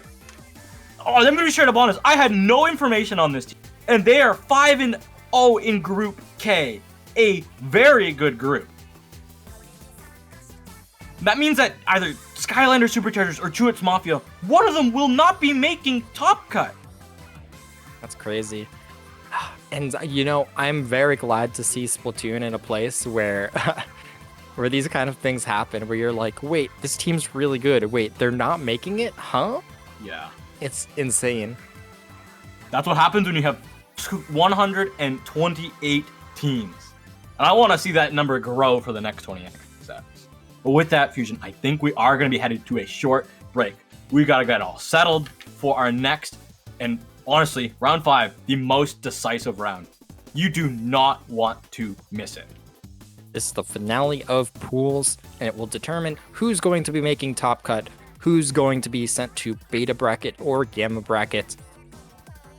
It's going to be close. Stay tuned.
Splatoon Stronghold. A stronghold for competitive Splatoon, providing resources to long-timers and newcomers alike. If you're new to the competitive scene or still figuring out how to join, we have a getting started guide and plenty of other resources to help you in your journey. If you're a seasoned veteran, we still have plenty to offer. You can find and request recordings of scrims as well as participate in our captain forums and find free agents and teams. Our mission is to make competitive Splatoon easily accessible to everyone. So what are you waiting for? Join the Splatoon Stronghold today.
Hello, everybody. Welcome back to 20XX, presented by Dapple Productions. I'm Fusion. I'm joined here by Genie7, and we are heading into the final round of pools, the last round we will be seeing today, and we've got a great set for you guys. Every set has been great so far. This one's going to be just as exciting. Hopefully it delivers as much as that last game, coming down to best of 3, game 3 overtime scenario. It's on paper, it should. We have powerhouse stack team of NA versus powerhouse stack team of EU. No Cat, Wadsum, Phoenix, Echo, Isabel. Names that if you watch anything on Dapple, you will know these names. And Ascension, if you watch anything on IPL, you will have known these teams. Oh, it's honestly awesome to see NA and EU coming in for a clash. I want to see Twitch chat with Team NA on one side, Team EU on the other side. Yeah, I mean, Ascension was a team that I remember scrimming a lot in Splatoon 2. They were in a ton of tournaments for a while. They disbanded, but it seems like they even seem surprised with the number of question marks in their name. But they are back together for this tournament, it seems. They were always a really strong group. On the other side, of course, some very strong names as well. I'm excited to see some Tetras coming out and Chinix on that Tri-Slosher as well. Gonna be very, man, this is going to be some interesting weapons and some interesting back and forth. We see our first heavy of the day, Tommy Echo coming out with that special charge Wavebreaker heavy. Special charge on heavy over run speed. I love, interesting to see. I want to see why. I asked, because Vic, why were you running into Squid? Well, no, that's something you never see on heavy. As both teams are going to go one down on this Rainmaker map on Hagglefish. Hagglefish, a map that can end so quickly if you get the Rainmaker jump off of the first pedestal. I want to see if either team use that to their advantage. Ooh, and no Cat's gonna go left this time.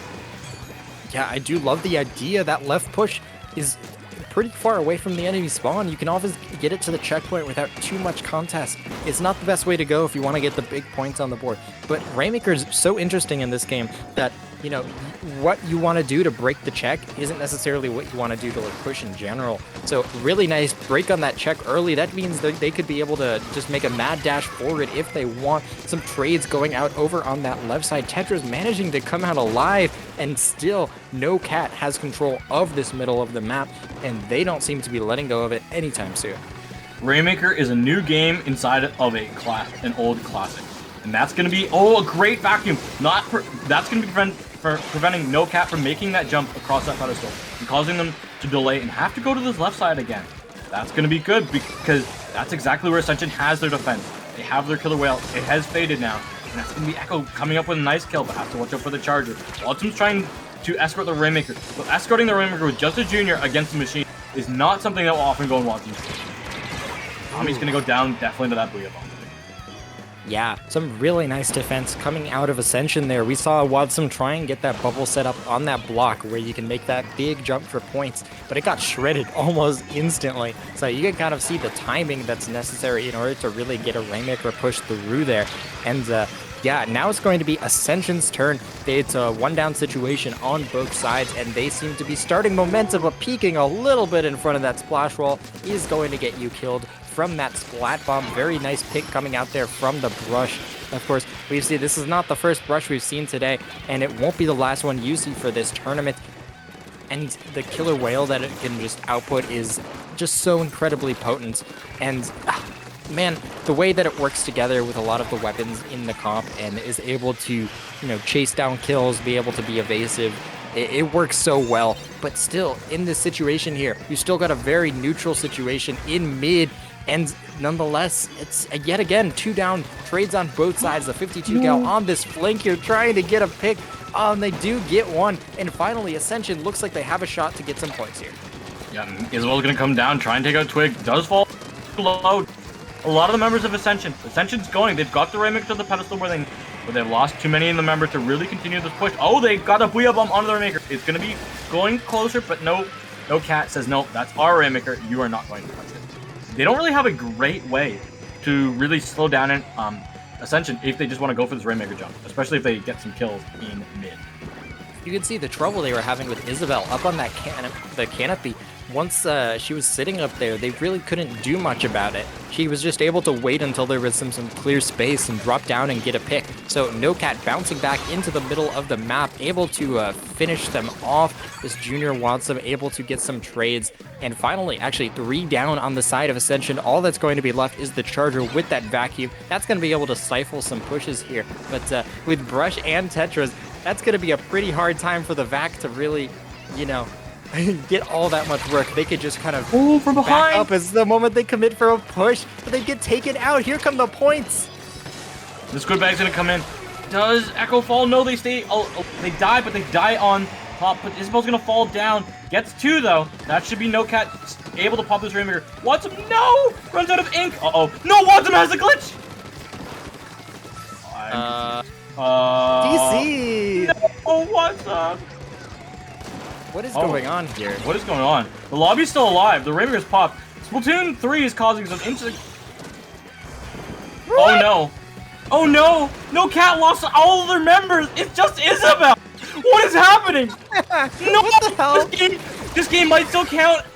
Oh, this is so sketch! What happened? Isabel's gone, so the Rainmaker's just gonna have a way to go. Absolutely dark. Please tell me. What? Isabel gonna come over to stop? No. I don't know what happened. Isabel is the last member alive, so we did not have a lobby DC. Did Germany just lose its power? I don't know what happened. I think they just shut off all the power in EU. No, Majora, you still have power? Yeah, streamer still has power. We're good. I don't know. I don't think NoCat is in a team house. Splatoon's not there quite yet. Yep, they're gone. They are all gone. I've never seen that. Honestly, I have never seen that in all the years of playing and commentating Splatoon in a tournament game where one team loses 3 members. Oh my god. Oh my, what the, that was so bizarre. Oh my god. So yeah, usually the DC rules are, correct me if I'm wrong on like the time left, but usually it's like if the timer is below 2:30 or the other team is pushed below like 50 or something like that. But Those that's are usually... one player DCing. No, yeah, that's no, not like I know. Nintendo. I mean, of course, we all want to see a replay because both teams didn't have too many points on the board. The team that was in the lead is the one that ended up DCing. Oh my god. We should also change our rules, like, because that, like, first on Rainmaker, it's like almost like, did you break first checkpoint? Oh, we're getting some updates. We got news. What's the news? The news. Gentleman's agreement. They will be rematching. Ascension. So gonna go off kilter a bit, but both Fusion and I were at Big House. I had the pleasure to play with Twig and Shinx. Just playing some fun pickups, and oh my gosh, they are very talented people, and they're also pretty nice people. But the amount of respect I have for them just went up because they realized that that's just kind of a Nintendo issue that happened there, and the gentleman's agreement to replay that. The amount of respect I have for Ascension just went up, and it should go up for everyone as well.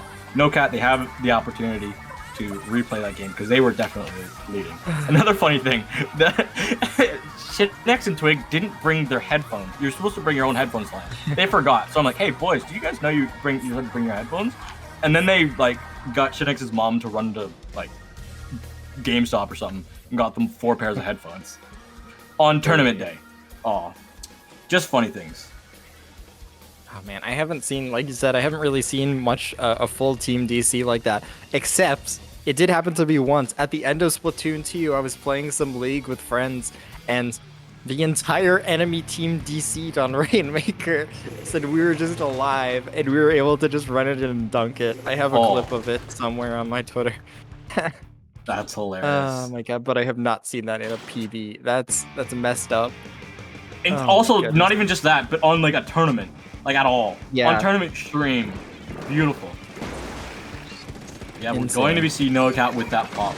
I'm hoping to see another great match because that last one was really phenomenal. I want to see if either team comes with anything different. And that's going to be Isabel already putting in a lot of work, but that's going to be trades going down either way. Now it's just So on alive on this charger, Phoenix is trying to get a lot of damage out, and they've gone for this main straightaway platform. Now they can go for the jump, but the Toxic Mist. So next to that Toxic Mist from that Tri-Slosher, proving to be too difficult to use to make that jump, and exactly a great reason why that Toxic Mist is available. And oh, the push keeps going alive for just a little bit, but I think No Cat is finally retreating.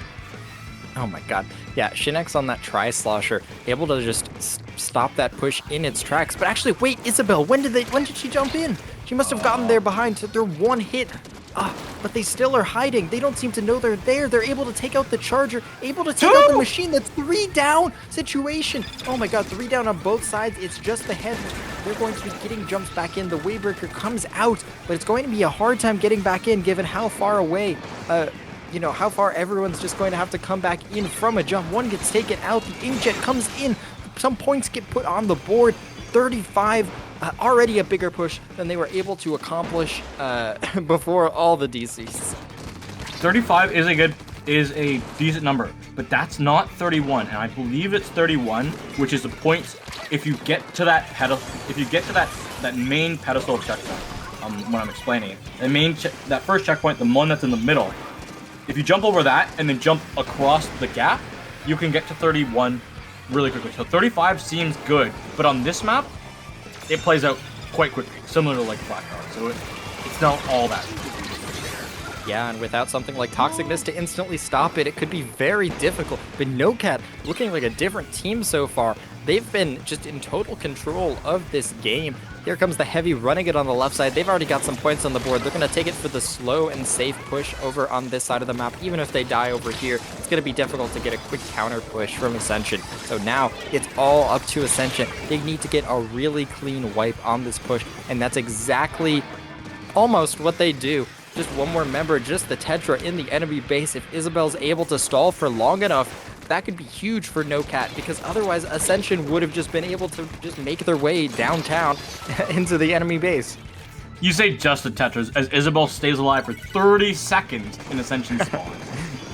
Just the Tetras. It's never just the Tetras. You're like, oh, I'm just gonna... Splatoon's one of those games where you're like, oh, it's just one person, and then that person in 2.5 seconds killed your entire team.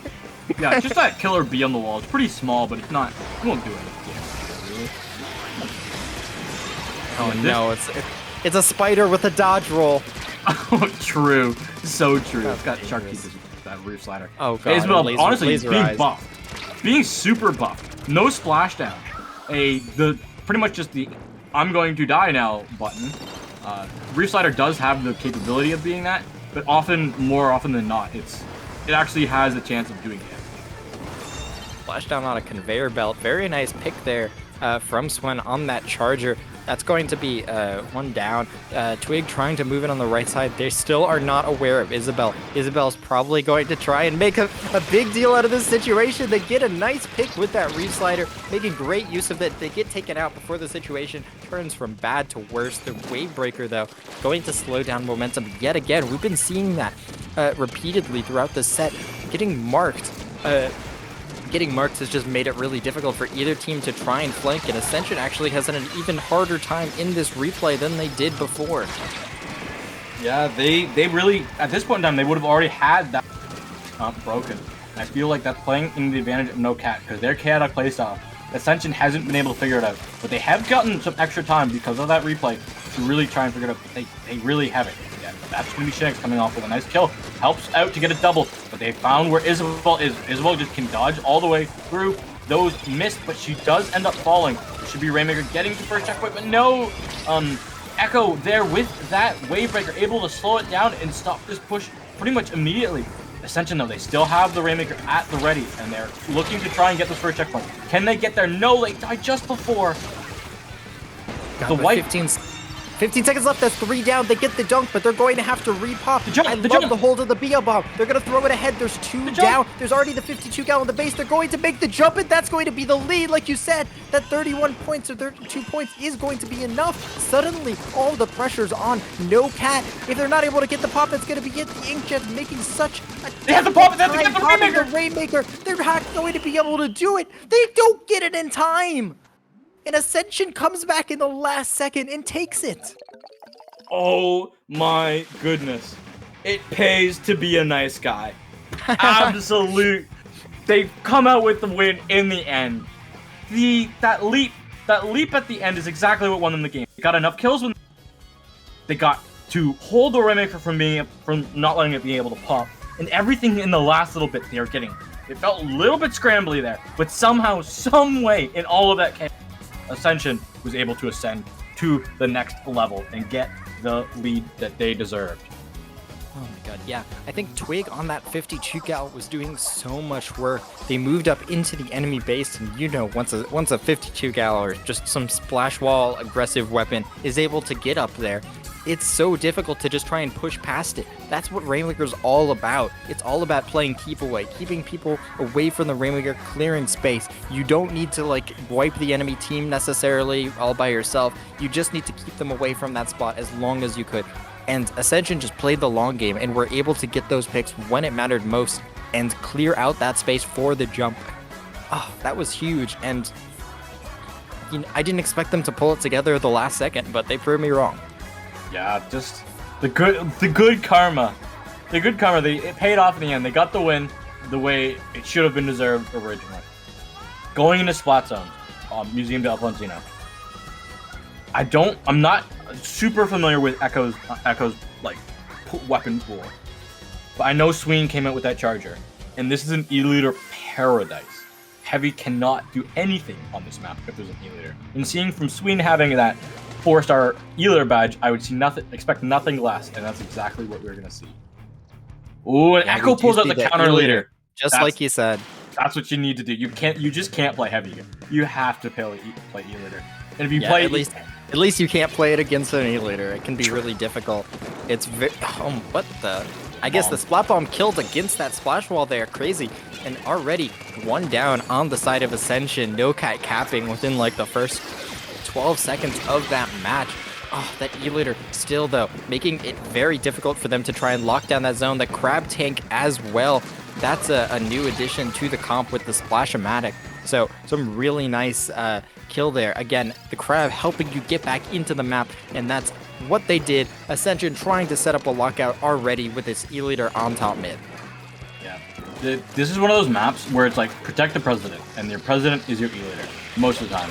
And just however much damage your front line can do on the ground is exactly how much work like your E-liter can do. If the longer you stay alive, it gives your E-liter more times to hit shots, and that's exactly so far what Ascension's been doing. But no cat, they've got in here, they've gotten the kills that they need, and wants them with the beautiful double bomb kill. Nice. They kind of like ran right into the ink mines too, already doing such a great job kind of slowing down the enemy team, clearing out the space. This is the first time they've really been able to, you know, fully clear out, fully paint this area. So No Cat trying to get back that lead. Here comes the Inkjet, one of the few Inkjet weapons in the game. The brush is going to drop on that left side. Shinek smart not to fall for the bait of chasing that.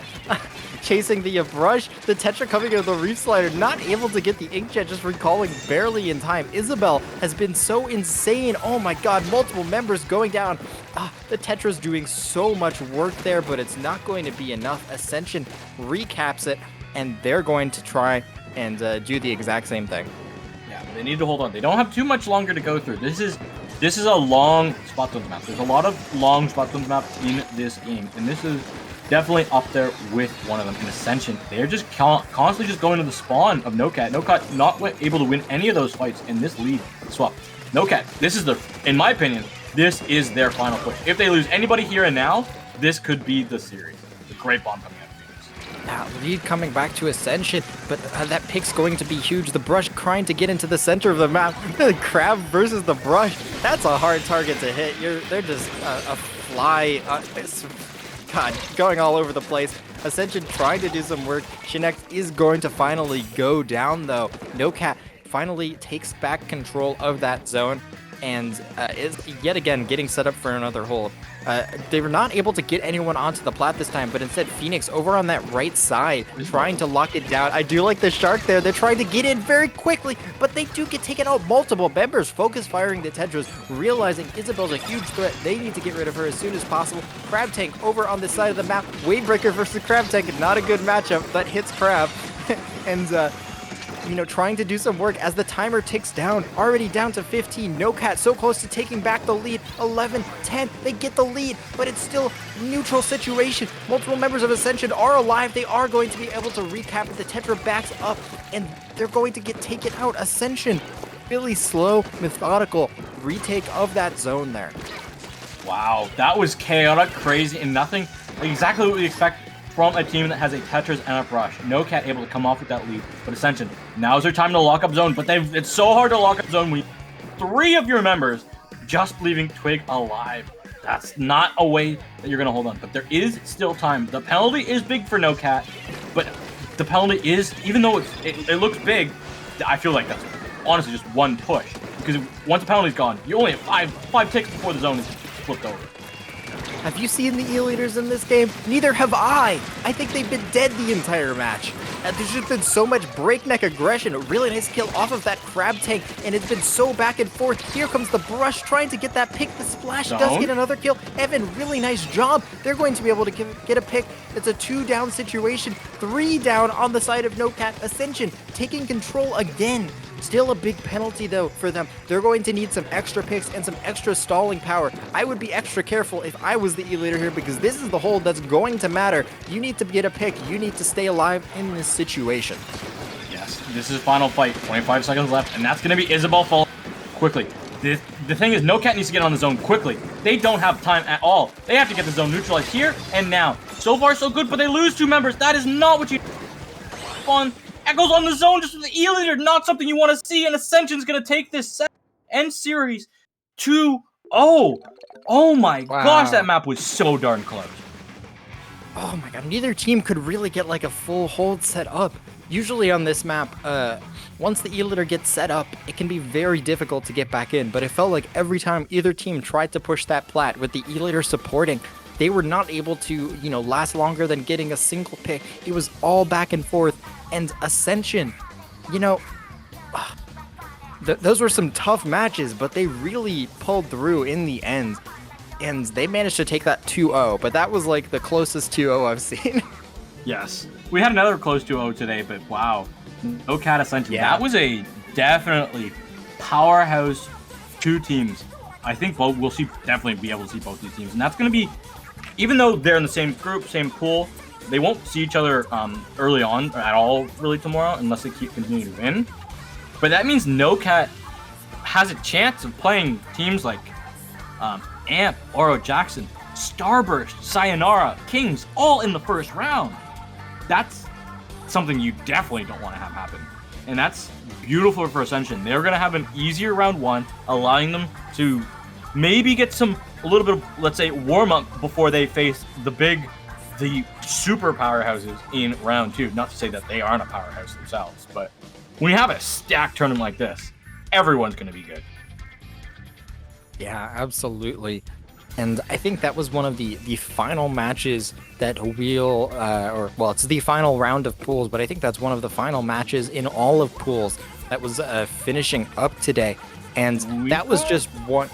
Yeah, that was just one of the many tournaments, one of the many exciting close matches between high-level teams that's been going on today. We have not been able to see so many. So that was I believe, the 1 seed in the pool versus the 2 seed, if I'm not. Yes. Or, right? Yeah. So that's what happens in round 5 of groups, right?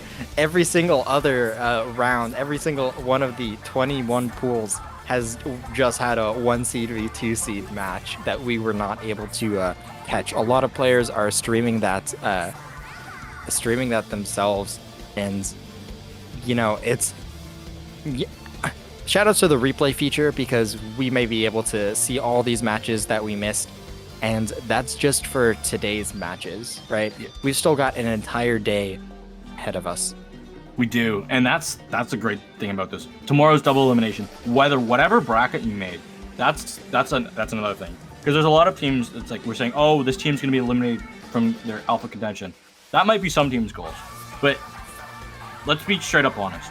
You'll learn more by making the bracket that you play, that you've fallen into. You learn more with closer games. If you make Top Cut and just get annihilated, congratulations, you get a badge that says you made Alpha but you didn't really learn too much from that. You can get beaten up by Starburst or Kings in 3-0 fashions. But you'd learn more if you go to like semis of beta. And also make you feel better. Because at the end of the day, this is a video game. And the main goal is to have fun. I thought the main goal was to win. The main goal is to win, but so here's the thing. The main goal is to have fun, but most people have fun. That's what people forget in Exactly. like actual sports as well. The main goal is to have fun, but I only have fun if I'm winning. Yeah. We have another game. I know we talked about Komodo, and I know we talked about Red Sun at the top of the broadcast, but they are still playing. Winner of that moves on to Top Cut. They're still going. If In Control, like fresh off their sponsorship, Red Sun, fresh off their sponsorship by In Control, don't make top. That's a big statement, especially from Komodo, a team that has relatively died and come back many times just to try and relive their Splatoon 1 success. Yeah, it looks like Komodo seems to be leading that set 1-0, but we will have to see what happens with that. What happens with with that match once it's over. You want to do a quick rundown of who's making it out of the brackets? Yeah, we've got Group A, Kings, and Unlimited Woomies United making out of Group A. Group B, Starburst and Venom. Surprisingly, Cherry Limeade will not be making it out to Alpha of Group B. That is a team that we thought definitely would. We do have in Group C, Oro Jackson, definitely exactly what we thought, them going 5-0. And then Shacker, they are going to be your second team in Group C, moving on to top.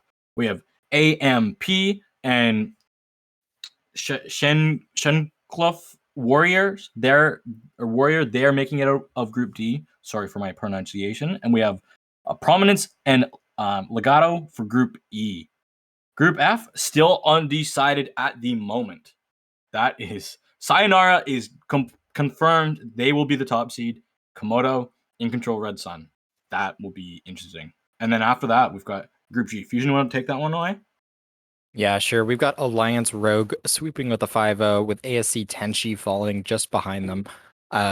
Next group is TC, but not TC, as well as Comet, which I think is the JP team coming in at that second seed. Squid and Good and Mictlan Heroes making it out. So Mictlan winning that set on stream is going to net them that second slot in Top Cut. We've got Cool Japan and The Root making it out of Group J. We've got NPI and Skylanders Superchargers making it out of Group K. Chewits Mafia not making Top Cut this time, which is crazy. Wow. Yeah.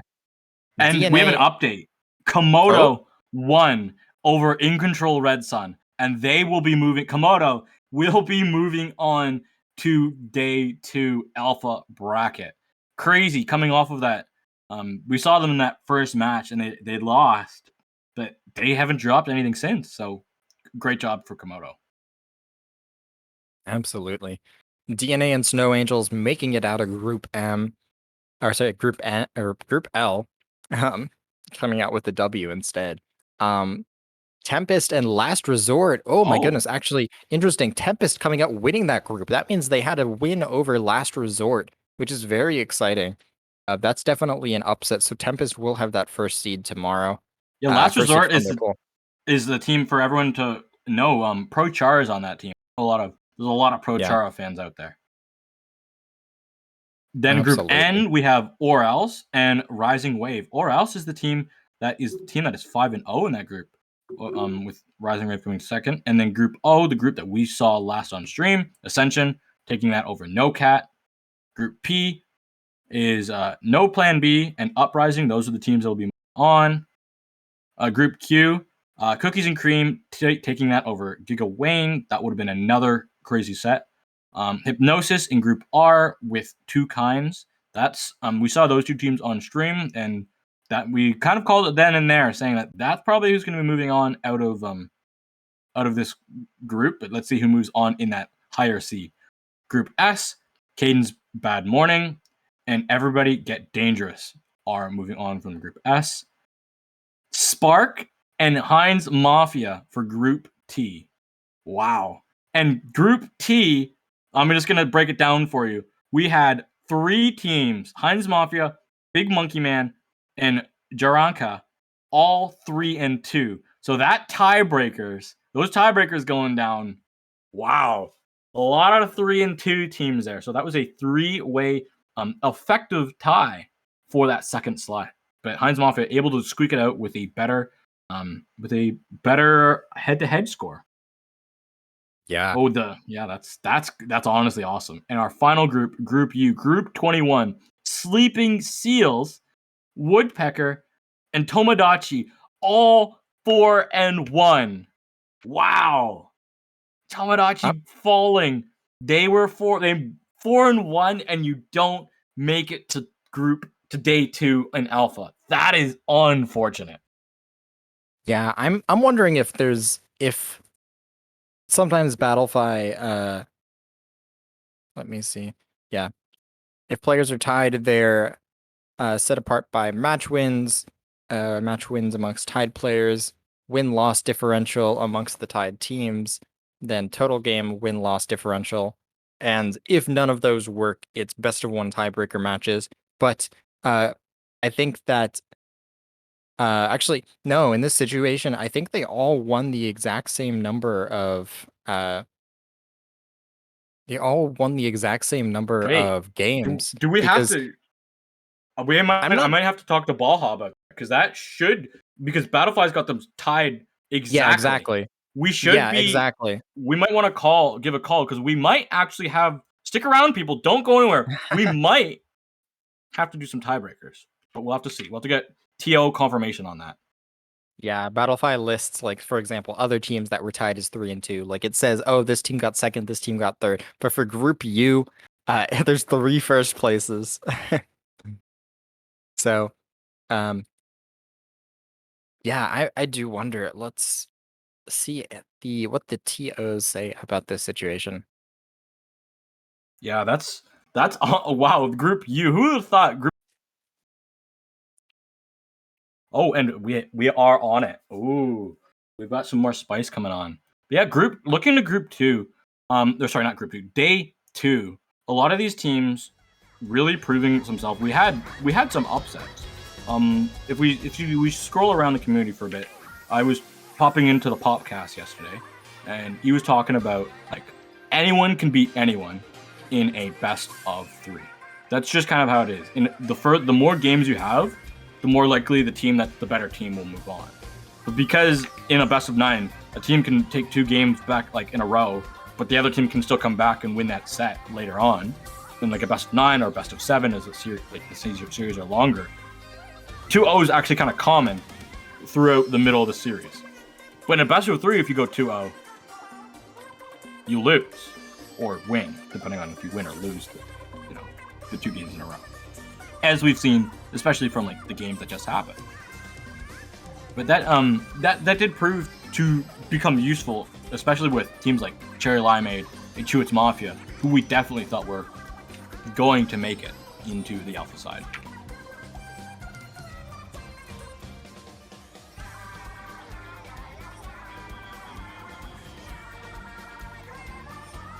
Yeah, I think there are some pools that I think where the level of competition was definitely a little bit higher. I think a lot of that comes from the kind of, like, unpredictability of, like, pickup teams, where you don't know if this particular group of players is gonna mesh, or whether they will have, like, an off day, or just maybe they won't gel quite as well as they expected. Mm-hmm. The other a cool thing to note about teams, like, we speak a lot about Starburst and all of their dominance that they've had over North America in the past, I want to say, year and a bit, or a little less than that. But for the amount of dominance that they've had over, losing a member, a team that is pretty much like a core 4, losing Biscuit, what is that going to do to a team?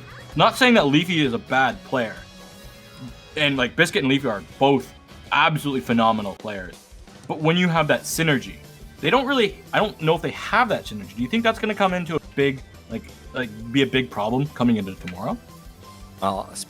Well, I mean, considering the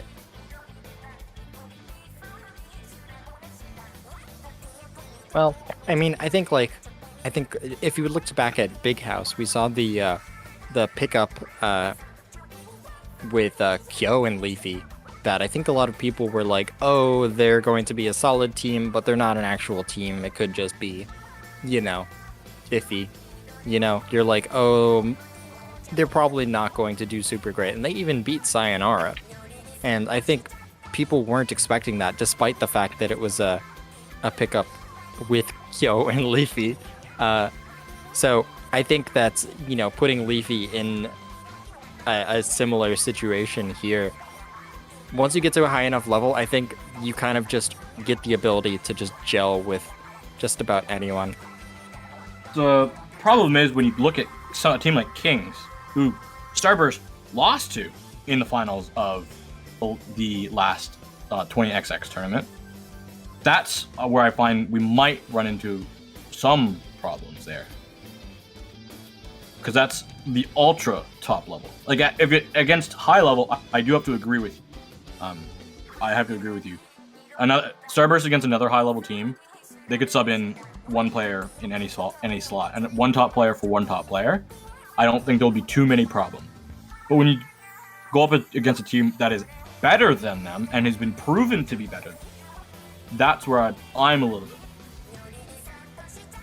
Yeah, I don't think we will have to worry too much about that. We are still waiting to get word on if we are going to be watching Group U's tiebreaker matches, because that will most likely have to happen. We are just getting everything all set and sorted, because everybody is tied to a T in that group, which is quite honestly insane. Yeah, I've not had the pleasure of casting a tiebreaker match before. And of course they have to be Group U, which means that if I want to go between rounds to look at them, I have to go click on the round at the top and scroll all the way down to the bottom. At least we know where it is. Exactly. I can just, it's actually, I think it's a little easier because it's not like middle of the thing. Lots of 2-0s. Lots of 2-0s if you look at the exclamation mark bracket in chat. And yeah, don't forget our prize pool. We have a prize pool for this event. We don't want to forget to donate to that, because that will help all these players get a little bit more cash in their pockets, and really help support the teams and the scenes to grow and become better players. Yeah, I'm looking at this. It's 2-0, 2-0, 2-0. Everybody 2-0'd each other in that group. So I'm definitely interested to see what's going to happen with that. If we are kind of just waiting to hear if we are going to be going through that.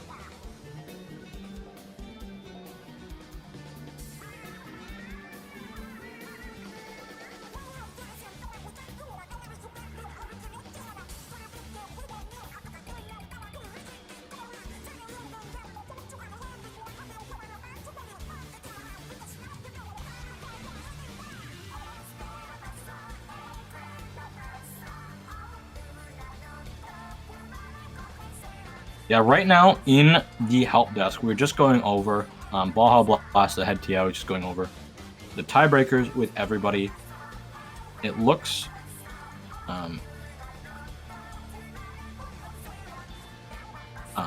like we are going to be. They want to play, but I don't know if they're going to be on stream.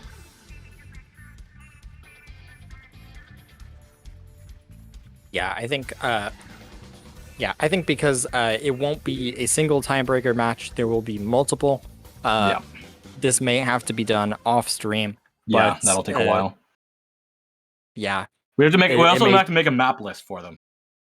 Yeah, it's going to, I think, take a little bit to figure it out, and I think that the TOs are just preparing for that off, and it's going to end up being wrapped up off stream. So I think that is going to be it for us today. That was 20XX day 1. We just saw pools. We've got some exciting top cut tomorrow, as well as beta and gamma bracket for the teams that did not make top cut. Genie, it has been a pleasure casting with you. Where can people find you? The lovely people of the Twitch chat can find me at Genie7. That's GEENIE7 on underscore on Twitter, no underscore on Twitch, and I'm starting to make some TikToks. And where can the lovely people can find me commenting here on Dapple. Make sure to follow Dapple. We've got a lot of great weekly tournaments that often come by. So, yeah, and that's where you'll most likely see the next 20XX. But with that, Fusion, where can the lovely people find you? They can find me at 8bitfusion underscore on Twitter or Fusion Splatoon on YouTube. Yeah, and be sure it's always great to just enter tournaments. Tournaments like this are super fun to watch next time it comes around, or if you want to enter any Dapple Productions tournaments, please do that. So I think the Discord may be... I think they maybe have they do have the Discord link directly below the stream. So if you are interested in playing in one of these tournaments, please do that. That has been day 1 of 20XX. Thank you all so much. Oh, and we will see all of you tomorrow at 1 p.m. Eastern Time, and that will be 7 p.m. European Central Time. I will be there with Hat to lead off the day. So yeah, we will see you tomorrow at 1 Eastern, 7 Central European Time.